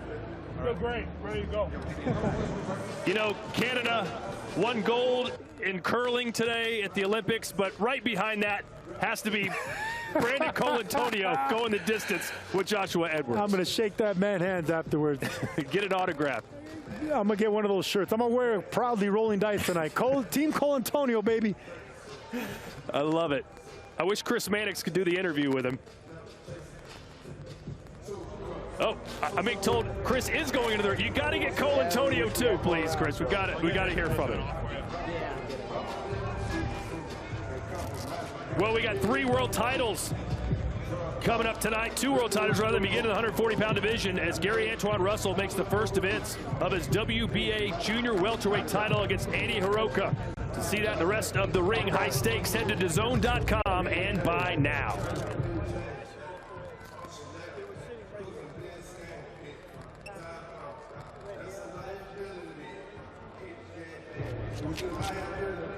Well, what would you work on with Joshua Edwards back in the gym? Jabs. Being able to double and triple your way in, aiming at the chest. More body shots, more upper body movement, because he was getting hit with right hands by a fighter like Colantonio. You don't want to get hit with somebody with a real big right hand. Did Colantonio win a round? We're about to find out. The drama is thick. Here's Thomas Triber. Ladies and gentlemen, after 6 rounds of boxing, we go to the judges' scorecards, and all 3 judges, Eric Cheek, Lisa Giampa, and John McCarthy, are in agreement. They all scored the same, 60-54, all for your winner by unanimous decision. And still undefeated, the Rocket, Joshua Edwards. So he does not win a round, but I did appreciate Thomas Triber with that dramatic pause before he announced 2-1. But hey, main thing for Joshua Edwards, he's still perfect, Sergio, 6-0. 6-0, but he doesn't have 6 knockouts no more. But look, on to the next one. This was the type of guy in Colantonio that could have played the spoiler. He went the distance, but he still didn't win any rounds. Let's hear from Chris Mannix. Joshua, congratulations. You get the win. You go the distance for the first time in your pro career. How'd you think about that performance? Always, if I can't get my guy out of there, then I give myself a low performance. I could have kept my hands busier, landed more combinations. I got caught waiting because most guys running at me. So I had to go to him and throw me off. You know, like a lot of people saw this matchup and thought you might breeze through him in the first couple of rounds. What made it so difficult to track him down? He came to fight tonight. So he came to fight tonight. He came to get the win. But my head movement and my skills was able to make me miss most of the punches, but he actually was trying to throw. He was trying to hit me with punches tonight. Still learning in your young career. What do you take away from a fight like this? Listen to my corner. Stay busy right from the moment. I don't care if I'm uncomfortable or not. Go right at him and get it over with. 6-0 now as a pro. What are you looking to do in 2026? Stay busy, always. Congratulations, Josh. Thanks. Brandon, we'll turn to you. I think you got a few fans over here in the crowd. How did you feel about the way you fought tonight? There's stuff I could have done better, I wanted the win. I was coming for the win, but he's a tough motherfucker, and that's what we expected. This is my third fight in the last 3 months. I've had 2 title fights, should have been both wins, and I'm just here to prove that I'm the true Canadian champ. I'm here to go to the States. I love how you guys treat me here. I'm always down. I'm representing the Pacific Northwest, and I'm the proud champion of that. So there's more things to come. This is just the start. I got to thank my lovely wife, Liz. Got to thank my coach, Jason Height, my teammate, Derek Medler, my promotion, Champ Promotions. I'm representing them. And if Golden Boy or anybody wants to have me back, I'm ready to fight. I'm always here. I'm always in shape, and I'll always bring a good fight. Never a doubt. I'm not like the rest of these Canadians sitting at home, doing nothing, failing drug tests. I'm a clean athlete. I represent the people proudly. I'm here to fight. I'm here to fucking fight. Landed a couple of good right hands there in the last couple of rounds. You think you had him hurt?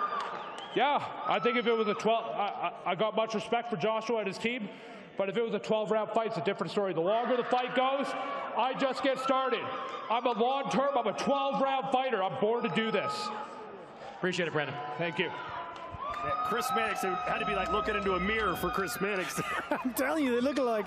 I mean, minus the hair, that's Chris Mannix's long-lost brother. I love that interview. Hey, you don't always have to just interview the winner. It's nice to hear from the B side, so to speak. And I love how he threw all the rest of Canada under the bus. He said, "You're all lazy bums." All right.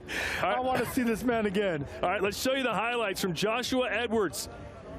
His first time ever going the distance, taking on the real-life Rocky, Brandon Colantonio. And never did he lose confidence. I mean, the entire time Colantonio was trying to set up that right hand, even when he was getting hit with some big shots, occasional big shots by the bigger puncher in Edwards, Colantonio found a way to continue chugging along, throwing those right hands, moving around the ring, making it difficult. Shots like that kept a fighter like Edwards honest. Nice little chopping right hand by Colantonio, but Edwards was, you know, not jabbing enough, trying to set up that right hand, and that's the reason Colantonio took advantage of that and went the distance. So Joshua Edwards now 6-0 with 5 knockouts. Plenty more live action to come tonight, and a reminder that there's a whole range of programming to watch on DAZN. Welcome to Inside the Ring, boxing's official show of record. I am your host, Max Kellerman. The ring's senior insider, Mike Coppinger. We are here with Connor Ben, the man of the hour. Mike Coppinger here with the heavyweight champion of the world, LaShawn McCoy. That's right. Hey, man, listen, this is what I do. I talk boxing, I live boxing. You got a nice left hook, but I felt your hook. I can take that. Let's go! Former heavyweight contender and world-class trainer. The up jab will stop. We go in the lab with Malik Scott. Canelo missed every hook. Look at Haney's left hand. It's down under his hip, touching his knee, and it goes straight up. The Mexican monster is in the building. Thank you, guys. Good luck, champ. Virgil Ortiz coming up. Thanks for having me. Basically, you're not the toughest matchup for me. I said stylistically. You saying Devin Haney I said stylistically. When I watch you, I get the feeling like I'm watching history. Look at that. Boom, boom, boom, boom. Inside the ring, baby. Yeah, make sure you join Max Kellerman, Mike Coppinger, and the very controversial Shady McCoy for Inside the Ring. New episodes drop every single Monday. Just head to the locker room section of the DAZN platform, where you'll also find Unwrapped. It's our weekly review of the best moments caught on DAZN, and next week you can relive all the unseen action from tonight in Raw as we take a look behind the scenes at High Stakes for the definitive last word on Mario Barrios versus Ryan Garcia. Loads of you are liking that show, and loads of you are liking Inside the Ring as well. Mike Coppinger, it's your baby. Obviously, I say controversial, Shady McCoy. He is controversial, isn't he? He is, for sure. You know, okay. He was an amazing football player, and well, American football, you'd call it. Yeah. But he knows his boxing, you know, and he has great charisma. We love Shady, but Shady's looking for you here, Ade. I'm ready, Shady. Like, I need to get on the show. I need to come down and get on the show and go toe-to-toe with Mr. Shady McCoy. He always seems to have a go at the Brits.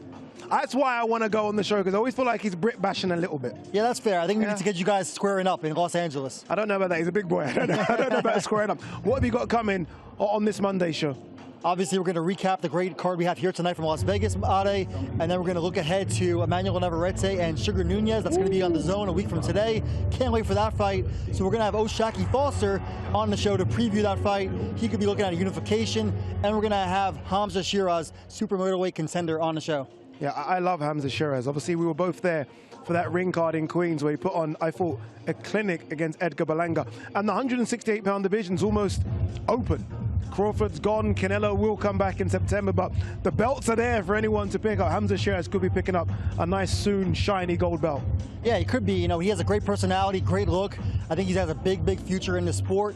I love Christian Mbili, of course. So, yeah, 168 is loaded right now. Yeah, can we quickly just talk about what we saw just behind us a few moments ago? Joshua Edwards, 5-0. We laughed because we expected a bit more. from Joshua Edwards. Obviously, look, Olympian. We know he's got the talent and the skill set. I think he was unlucky, or at least Colantonio was unlucky. That man there, real life Rocky, not to nick around. I felt sorry for him. I was like, just give him a round. Give it to Joshua, but give him a round. What did you make of Edwards' performance? You know, I think Edwards, he has a lot to work on, obviously. He's a young, developing prospect. I think what Madnick said was spot on. He's not going to fight anybody that's going to really test him anytime soon. And that's not a knock on him. That's okay, right? You have to build and develop heavyweights. Heavyweights are probably the toughest fighters to develop in boxing. Yeah, and this is what you get, though, right? I mean, look, again, muscles don't win fights, but we all kind of had a little smirk when we saw Colantonio at the weigh-ins. He's gritty, he's tough, he's ready to fight, he's got an engine as well. He didn't look like he was slowing down. These are good rounds for Joshua Edwards. No question. And hey, look, if I'm a matchmaker, I'm using Colantonio again and again against these kind of prospects. That interview was probably the highlight of the very short night so far.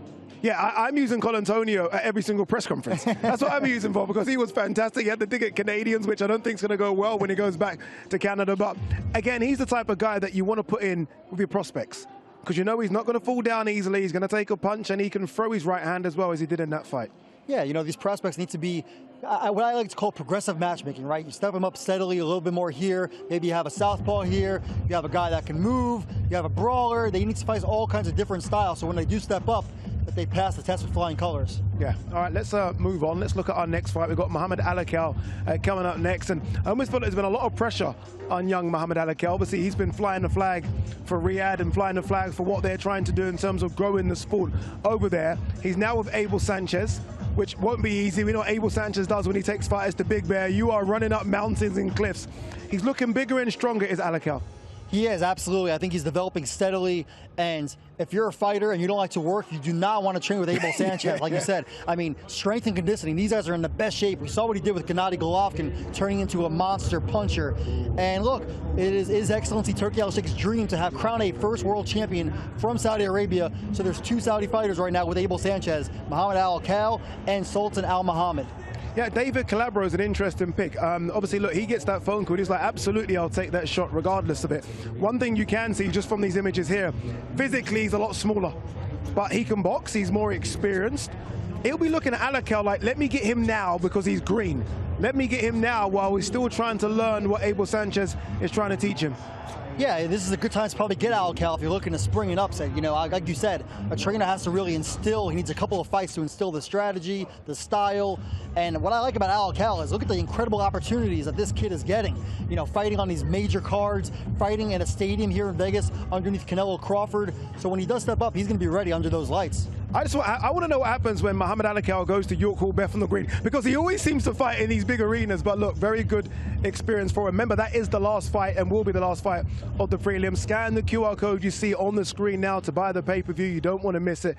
Fantastic card, world title fights, including the main one as well. We are talking Ryan Garcia bidding to become a world champion as he takes on Mario Barrios. And why haven't you bought the Ultimate? It seems to make so much sense. The Ultimate, minimum of 12 pay-per-views per year, plus 185 fight nights a year as well. It just seems to be, I think, the best deal in town.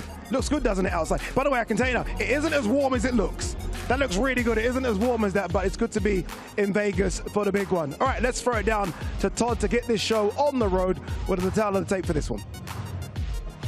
Indeed, Ade, our second fight of the night pits a man from Aston, Pennsylvania against Muhammad Alakel from Riyadh, Saudi Arabia. Alakel just 21 years old, 5'9", 5 inches taller than Calabro, who's 5'4" and 27 years old.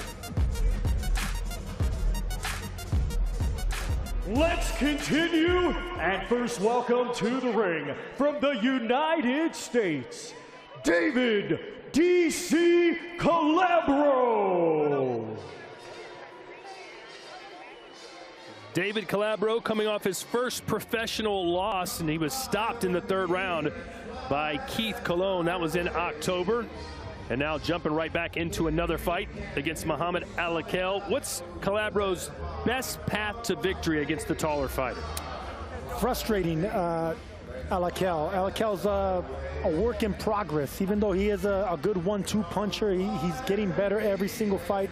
He's still learning on the job. So I think Calabro, who has a little bit of pop, has a pretty good right hand, could slow down the pace, frustrate Alakel, and loop his shots over the top.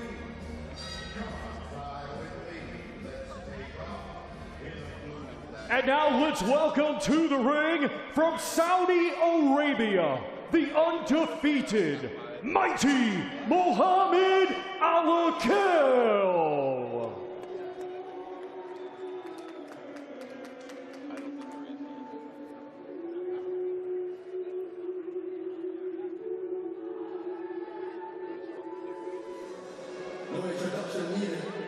Well, Sergio, I think it's safe to say Muhammad Alakel has the brightest future of the young Saudis we've been able to cover here on DAZN, especially after Ziad Al-Muyouf, Zizo, lost for the first time to Kevin Castillo at MSG last month. And it's no coincidence why he's developing, because he's training in the mountains of Big Bear with a world-renowned trainer in Abel Sanchez, who's teaching him and preparing him for the tough fights, probably getting better sparring and better preparation, and that's why he's learning a lot faster.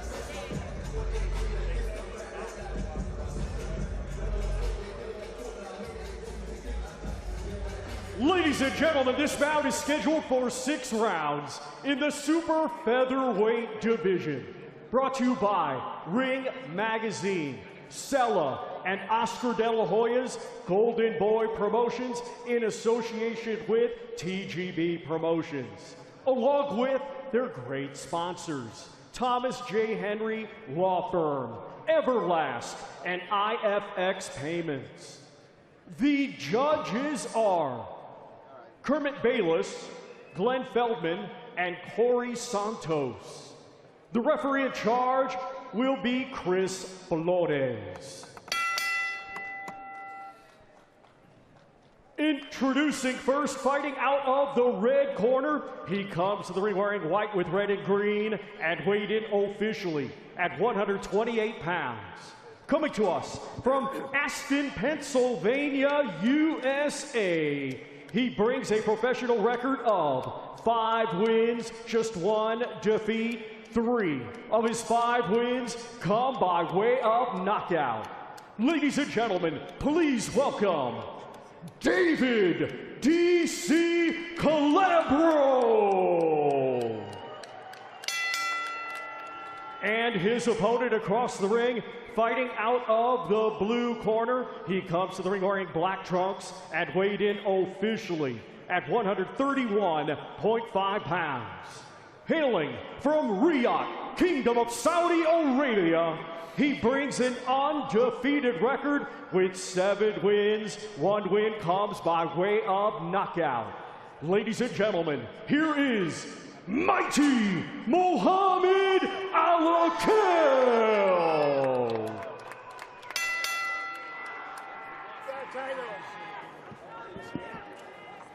We got to have those tied up, these trunks, the ropes up front, or tucked in or something.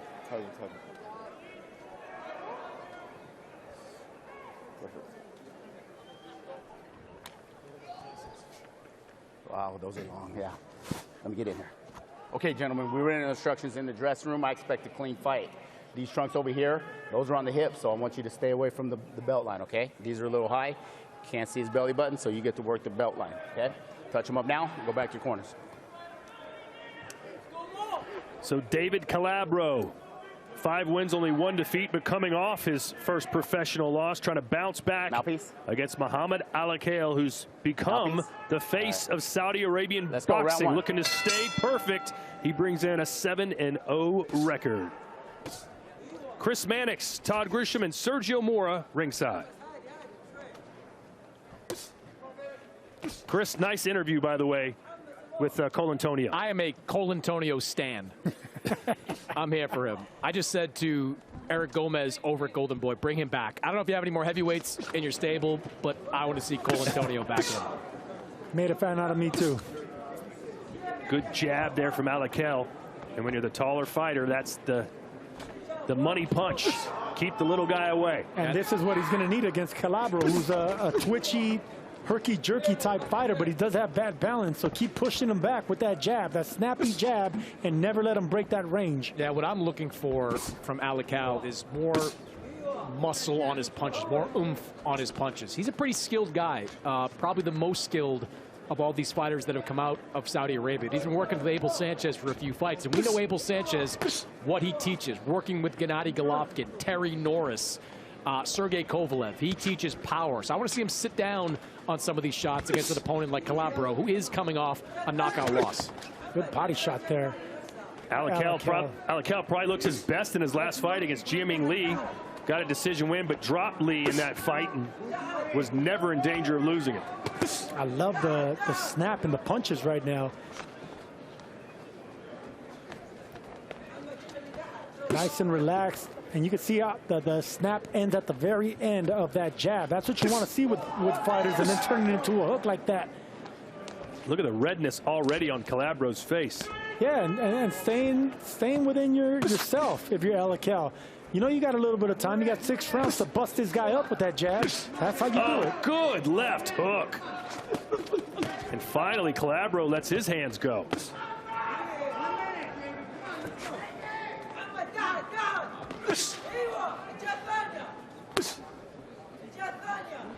Sergio, I know you used to enjoy fighting taller fighters. I don't think Calabro's having a good time right now. No, because he doesn't have the leg strength. He needs to actually use a lot of foot feints to get on the inside in order to fool a taller fighter and loop your shots. But you gotta bait him into that with a lot of speed, a lot of foot feints, and then jabs to the body. But he's not making it uncomfortable for Alakel. He's not jabbing to the gut or the chest. He's not, making him fall off balance with baiting him to come inside. Yeah, Calabro only has that 1 loss on his resume, but if you look up and down it's not a lot or any really quality wins. So someone like Alakel, who hasn't had a lot of great wins himself, certainly on a different level. And it looks like that so far here in round 1.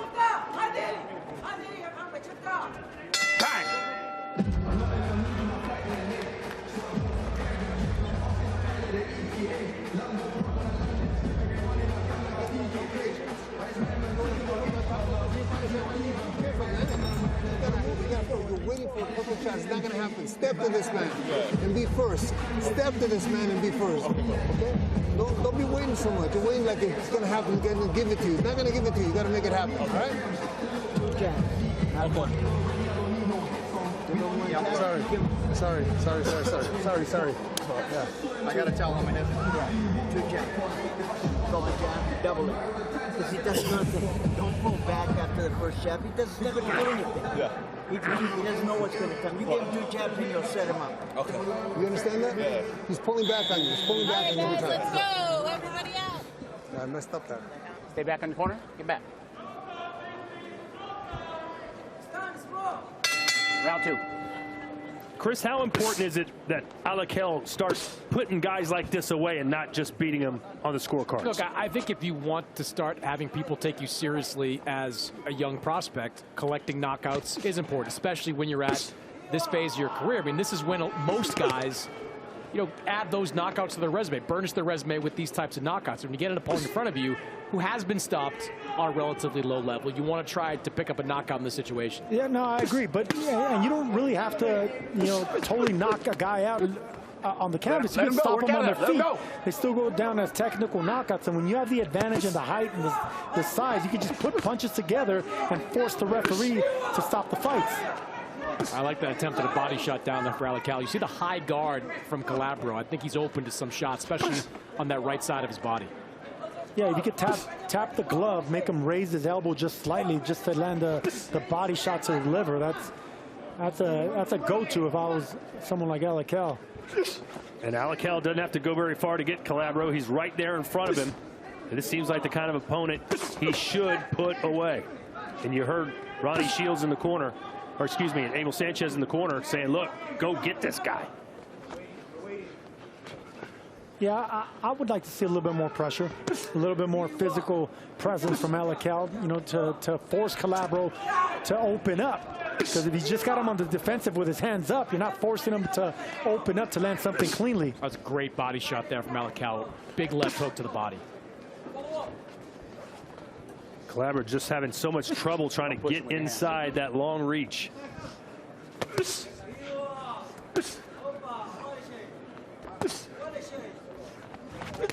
There he goes. Alakel, nice defense, had the guard up and the elbows tucked. Again downstairs. And then that jab backed him up. Maybe this is it, and down goes Calabro. I'm telling you, that is a reaction to the body shot. Blood now pouring out of the mouth, or the nose, I guess, from Calabro. But that was a body shot to him. You see the right side of his body, redness all over it. Back-to-back good body shots from Alakel. Alakel has got to finish this right here, right now, and I think he's done it. 3, 4, 5. This fight's over, guys. He's not getting up. And that's it. Muhammad Alakel with his second knockout, and boy, did he look good. Mighty Mo with the mighty performance that he needed to turn them heads. That's how you start making a name for yourself. Alakel with the knockout. And keep in mind, Sergio, we were criticizing a little bit about his performances, but he's only 21 years old. He's just getting started. And learning on the job, Todd. I mean, this is a Saudi fighter that didn't have much amateur pedigree. He's learning on the job, and he's doing a great job doing that because he went to the body responsibly with the check, with the hands up. He checked his guard, bent his knees, and torqued the entire power into that liver. And it's interesting, Sergio, because Calabro was so much smaller than him, 5 inches shorter. There's not a lot of body to work with there, but Alakel found it. But when you're a taller fighter and you make yourself smaller by bending your knees and really digging around the guard, that's responsible. That's a responsible risk you're taking, and Alakel did it perfectly. He's all smiles, and so is Abel Sanchez. You know, hey, there's a lot of pressure on Abel Sanchez to deliver the goods with this guy. No, there's a lot of pressure on both, not only Abel Sanchez, but a longtime renowned Southern California trainer in Ben Lira. I mean, it's a perfect team with both of them. They have a lot of fight IQ in that corner, but Alakel is a student that's learning. Threw away that right hand just to try to check him with that hook, but there you go. It was that short right uppercut that busted up the nose of Calabro. See, that's a beautiful combination. Nice jab, got him off on the back foot, off balance, checked him with that left hook, popped him with that right uppercut, right on the nose. And there's the body shot, man, right on the liver. You could see the pain in David Calabro opening his mouth after getting hit with that shot. Grimacing in pain, there was no way he was going to get up. That looks similar to the Ryan Garcia punch to Luke Campbell all those years ago. And we see how Luke Campbell reacted. The same exact way on that one knee. Well, kudos to David Calabro for showing plenty of heart, getting up the first time, trying to continue, but just wasn't on the level to deal with Muhammad Alakel.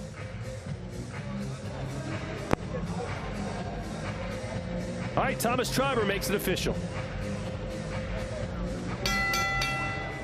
Ladies and gentlemen, here is the official time. 2 minutes, 27 seconds of round number 2. Our referee, Chris Flores, waves it off. Therefore, your winner by way of technical knockout. And still undefeated, mighty Muhammad Alakel.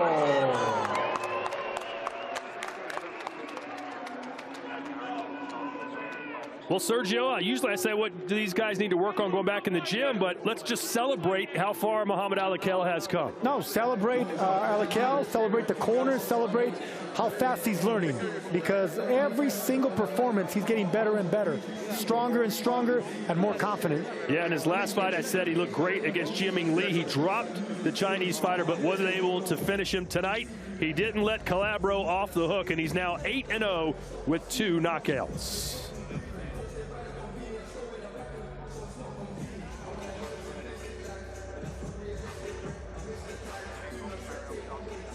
Coming up on DAZN, it's our main event. The champ, Mario Barrios, back-to-back draws, looking for a win now against King Ryan Garcia, who's trying to bounce back from that lethargic performance against Rolly Romero. That's our main event tonight in Vegas.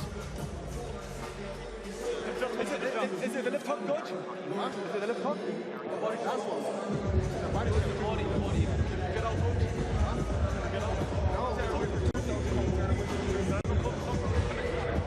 So Muhammad Alakel in Las Vegas gets the win. He also fought in Sin City back in September on the undercard of Canelo Alvarez and Terrence Crawford. So he likes being in the fight capital of the world.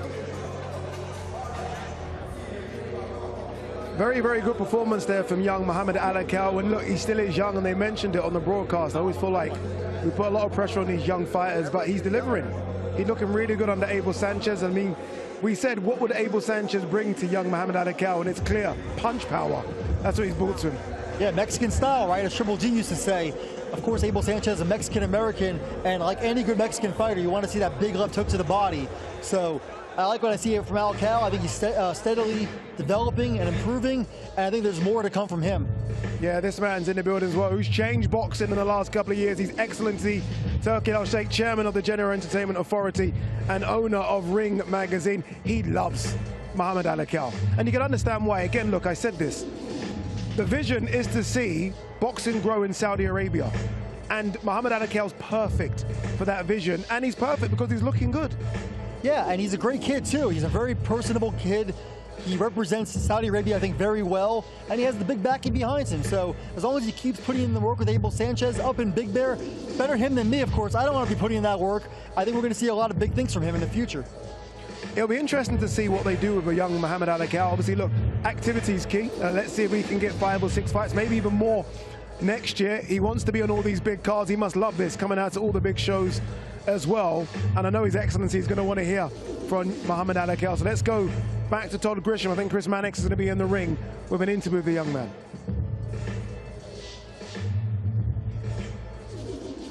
With the winner, Muhammad Alakel. All right, Congratulations. Pick up another win, get your second professional knockout. How'd you feel about that performance? Yeah, wait, hold on. Someone take mine. Yeah, I felt good. You know, feeling comfortable every time I step into the ring. And alhamdulillah, I got the knockout today. And I like to gift it to His Excellency, so yeah. We've seen some skill from you early in your career. This was an example of the power. You're working with Abel Sanchez. I feel like I've seen some of those body shots before from a Gennady Golovkin, from a Sergey Kovalev. Has that been something you've been working on this camp? No, I feel like, you know, the experience has helped a lot, you know, fighting in these big shows and finally it's all coming through. Yeah. When you're looking forward to the rest of this year, what are some of the things that you're looking to do? I would like to just stay active. You know, I feel like staying active will help me reach the top. So the more fights I get, the better I'll get. And yeah. What have these camps been like, working with Abel over these last few fights? What have you guys been drilling down on? I mean, he's the best in the business, so I'm really grateful to be working with Abel. And it's been really good, learning a lot. Do you feel like the power is going to become an even bigger part of your game as your career moves forward? Yeah, I'll be knocking these guys out. Congratulations, Muhammad. Appreciate you. Thank you. Young Muhammad Alakel there, man, a few words, but one that does always talking and action in the ring. Look, it's been a busy weekend of boxing. We were in Nottingham a bit early. We're here in Las Vegas, and it continues tomorrow as well. The GOAT is back in Detroit. She takes on Franchon Cruz DAZN. I've carried expectations my entire career. I learned how to win when everyone want to see you fail. I end stories. Failure's never been an option for me. This fight ain't about proving nothing. Nah, this fight is about exposing everything. February 22nd, come and watch me defend my undisputed world championship.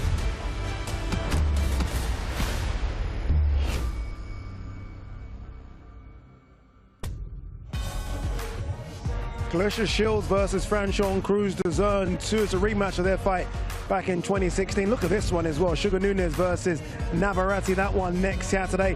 And then a couple of big ones in the UK. A couple of big boys as well. Derek Chisora versus Deontay Wilder. 50th fight for both. Could be Chisora's 50th and out. Wilder wants to continue that one Saturday, April the 4th. And then this one. I think the battle to decide who is numero uno in UK. Is it Fabio Wardley? Is it Daniel Dubois? World title on the line as well in that one. Those heavyweight fights are fantastic, Mike. Yeah, look, I really hope Deontay Wilder's focused on Derek Chisora and is going to stop crying about Fury at some point. Chisora is a bad boy, and he better be worried about him. Who do you favor of Fabio Wardley and Daniel Dubois? That is really a tremendous action fight. I think it's going to be bombs away. I lean slightly to Daniel Dubois. I like his experience. No shame, of course, in losing twice to the GOAT of heavyweights right now in this generation, Alexander Usyk. So I'm going to lean slightly to Dubois, but it's a coin flip, I think. When you see that schedule, it's a reason why to get Ultimate, people. Honestly, it's fantastic. Get Ultimate, 12 pay-per-views, minimum per year, 185 fight nights as well. Just go to DAZN.com/boxing. And remember as well, the prelims are over. In order to continue watching us here for the pay-per-view portion, you are going to need to scan the QR code. All right, I want to quickly talk about young Muhammad Alakel, just because I'm so impressed with him. Previously trained by Joe Gallagher, now moving to Abel Sanchez, where he feels like he's thickened out a little bit. The punch power's there. He's sitting on his shots. He's looking really good. Yeah, he's a young kid, and I think he's maturing rapidly. You see, like you said, he's maturing physically. Yeah. I think he's mature beyond his years mentally. So again, as long as he keeps putting that work in, I think there's no better trainer than Abel Sanchez. Talking about, you see the left hook right there. That's a calling card of Abel Sanchez, right at the summit in Big Bear. A bit of Ryan Garcia as well. It's a bit of Canelo, that, isn't it, where he disguises it. And you can see he disguises it because you don't know if he's going to send it to the body or up top. And I think that's, again, that's experience. That's listening and learning. That's great. That's a great analysis. I do try. You do it all. You can host. You can do analysis. You're right. Canelo Alvarez is so good at disguising it. It looks like it's going upstairs and then boom, downstairs. So again, Muhammad Alakel obviously has big backing, so he's going to get big opportunities, and he looks like he's capitalizing on them right now. It'll be interesting to see what weight class he lands on, because you look at him, and again, young guy, he's going to fill out. He's growing. Every time I see him, it feels like he's got an inch taller. He loves this as well. I mean, this must feel good, right? You're fighting in front of, yes, it's not many people, it's a big show. It's a big show. He's getting these opportunities. He seems to fight on every single big show. What great experience for the young man. Yeah, and what great experience it must be, right, to have to leave Saudi Arabia and fly all the way to California to train in the mountains. Yeah. I mean, I couldn't imagine doing that when I was that age. No, I couldn't either, but it's a great opportunity for him, and it's certainly an opportunity that he has taken as well. There has been a bit of a reshuffle, just to get you back up to scratch with the news. Obviously, Richardson Hitchens is off this card. The Oscar Duarte fight won't happen. It'll be interesting to hear from the IBF. A lot of people have been speaking about Richardson Hitchens. Does he get stripped? What does the IBF do? Does Oscar Duarte fight for a vacant title? It still is a great card, but this is a big miss. It's a huge miss. You know, I think this was going to be the most action-packed fight on the entire undercard, maybe on the entire show, right, Ade?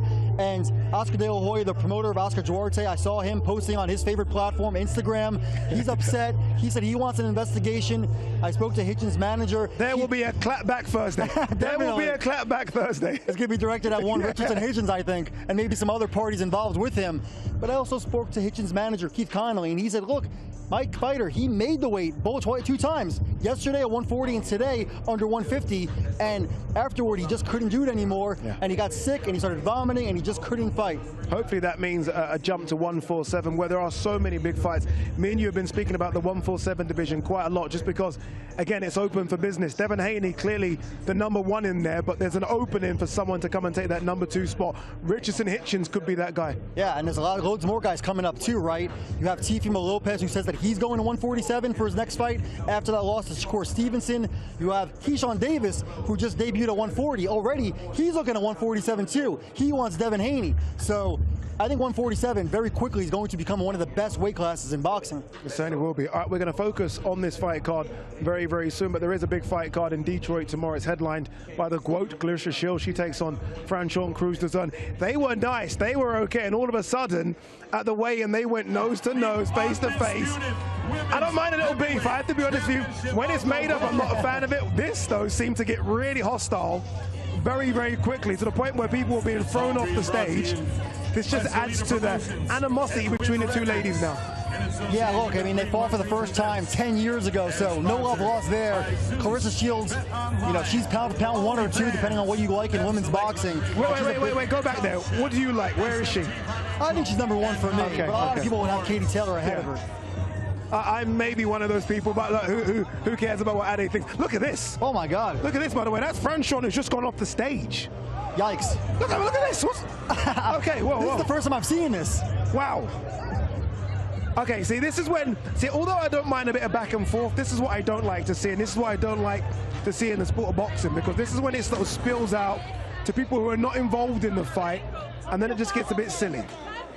Obviously, look, big security there, so hopefully everyone can be calmed down, and this can still happen on Sunday night, but this is what we don't want to see.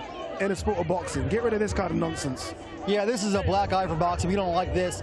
But my takeaway, Ade, is I'm happy we're not in Detroit. It looks like it's freezing there. You see those giant jackets. It's cold enough in Vegas. And it's funny, like you said earlier, people always think of Vegas and the warmth and the sunshine. No. It's been freezing here. I actually forgot my coat. I was going to do a turtleneck in Vegas. It ain't great right now in Vegas, but it will hot up because of what we've got coming behind us in a few hours. On Clarissa, and look, this is certainly not looking past Franchon Cruz DAZN. It almost feels like Clarissa is starting to kind of lap her fighters in and around that weight class. Again, I mentioned the fact that she fought Franchon back in 2016. What does Clarissa do if she comes through this one? I think Clarissa, you know, she has to start looking at maybe moving a weight class down if that's possible. I can't say what's possible for her, but the problem is that there just are not many active women fighters at her weight. She's running out of opportunities for big fights, right?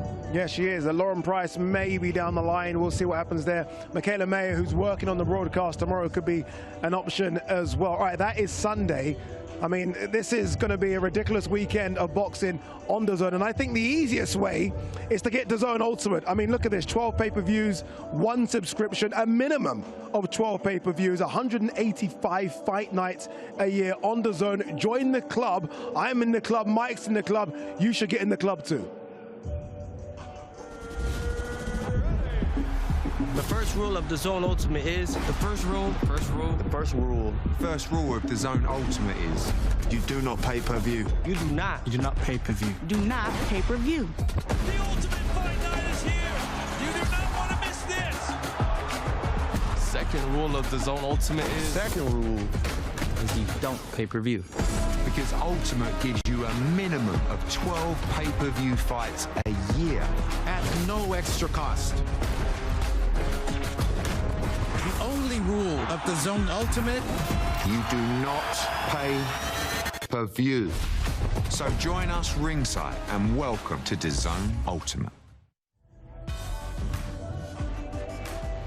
Look at this man looking for the biggest win of his career. Young Amari Jones, unbeaten, takes on Luis Arias. A battle of youth versus experience. And look, again, we're very disappointed about what happened with Richardson Hitchens, but what it does mean, it means Amari Jones goes into the pay-per-view portion of this, which is very, very good for him. Yeah, that's the great thing about life, right, Ade? When somebody loses an opportunity, somebody else gains. So we're going to see if Amari Jones can capitalize here. He's a good-looking prospect. Luis Arias, toughest test of his career. And Arias has been on a really tough stretch, so he needs a big performance, too, to stay relevant. Yeah, we're just having a look at Arias' record because sometimes you forget who he's fought, and he's fought a lot of big names, but unfortunately, since the Danny Jacobs defeat, it's been win one, lose one, win one, lose one, but he's due a win. Is Luis Arias, and I mean, this will be one way to kind of spoil the apple cart to beat the young Amari Jones. Yeah, and like you said earlier, right, he is no stranger to pulling off the upset. He pulled off a major one a couple of years ago against Jared Hurd. Yeah. So he's going to have to do it one more time if he wants to stay relevant and keep getting these kind of paydays. Okay, that will be the first fight of our pay-per-view portion of the card. So you know what to do. Scan the QR code right now. Just go to DAZN.com/boxing to buy the pay-per-view as well. You don't want to miss this one. And 2 is going to become free in the studio because we're going to welcome in, I think, the pound-for-pound king of boxing right now. Young Mr. Shakur Stevenson's in the house. He's going to join us. You should join us well. We're going to see you in a few moments to kick things off right here in Vegas. Live exclusively on DAZN. On the world's biggest stage, a champion with a disputed crown. A self-proclaimed king without a throne. Both have a point to prove. Barrios with a one-punch knockdown. This kid is a superstar. Can one of the biggest names in boxing finally be crowned world champion? It's going to be a hell of a fight. Barrios versus Garcia. Watch only on DAZN.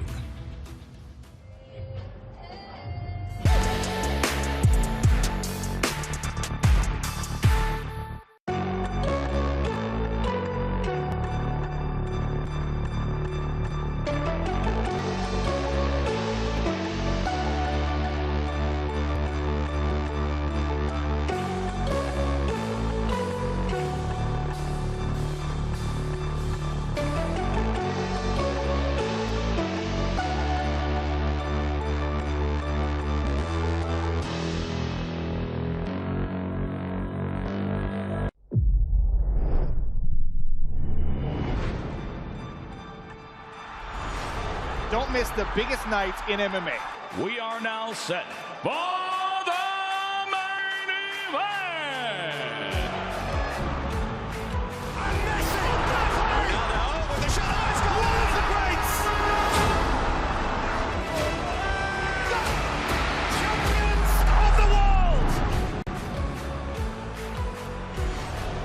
this all to play for, which is so exciting. These teams have to come in here and give it their all.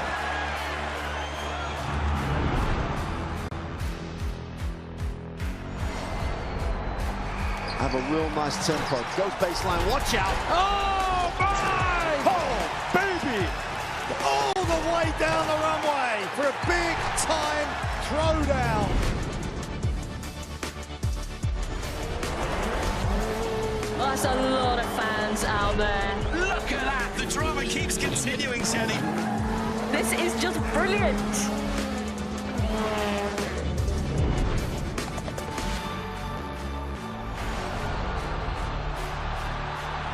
He strikes.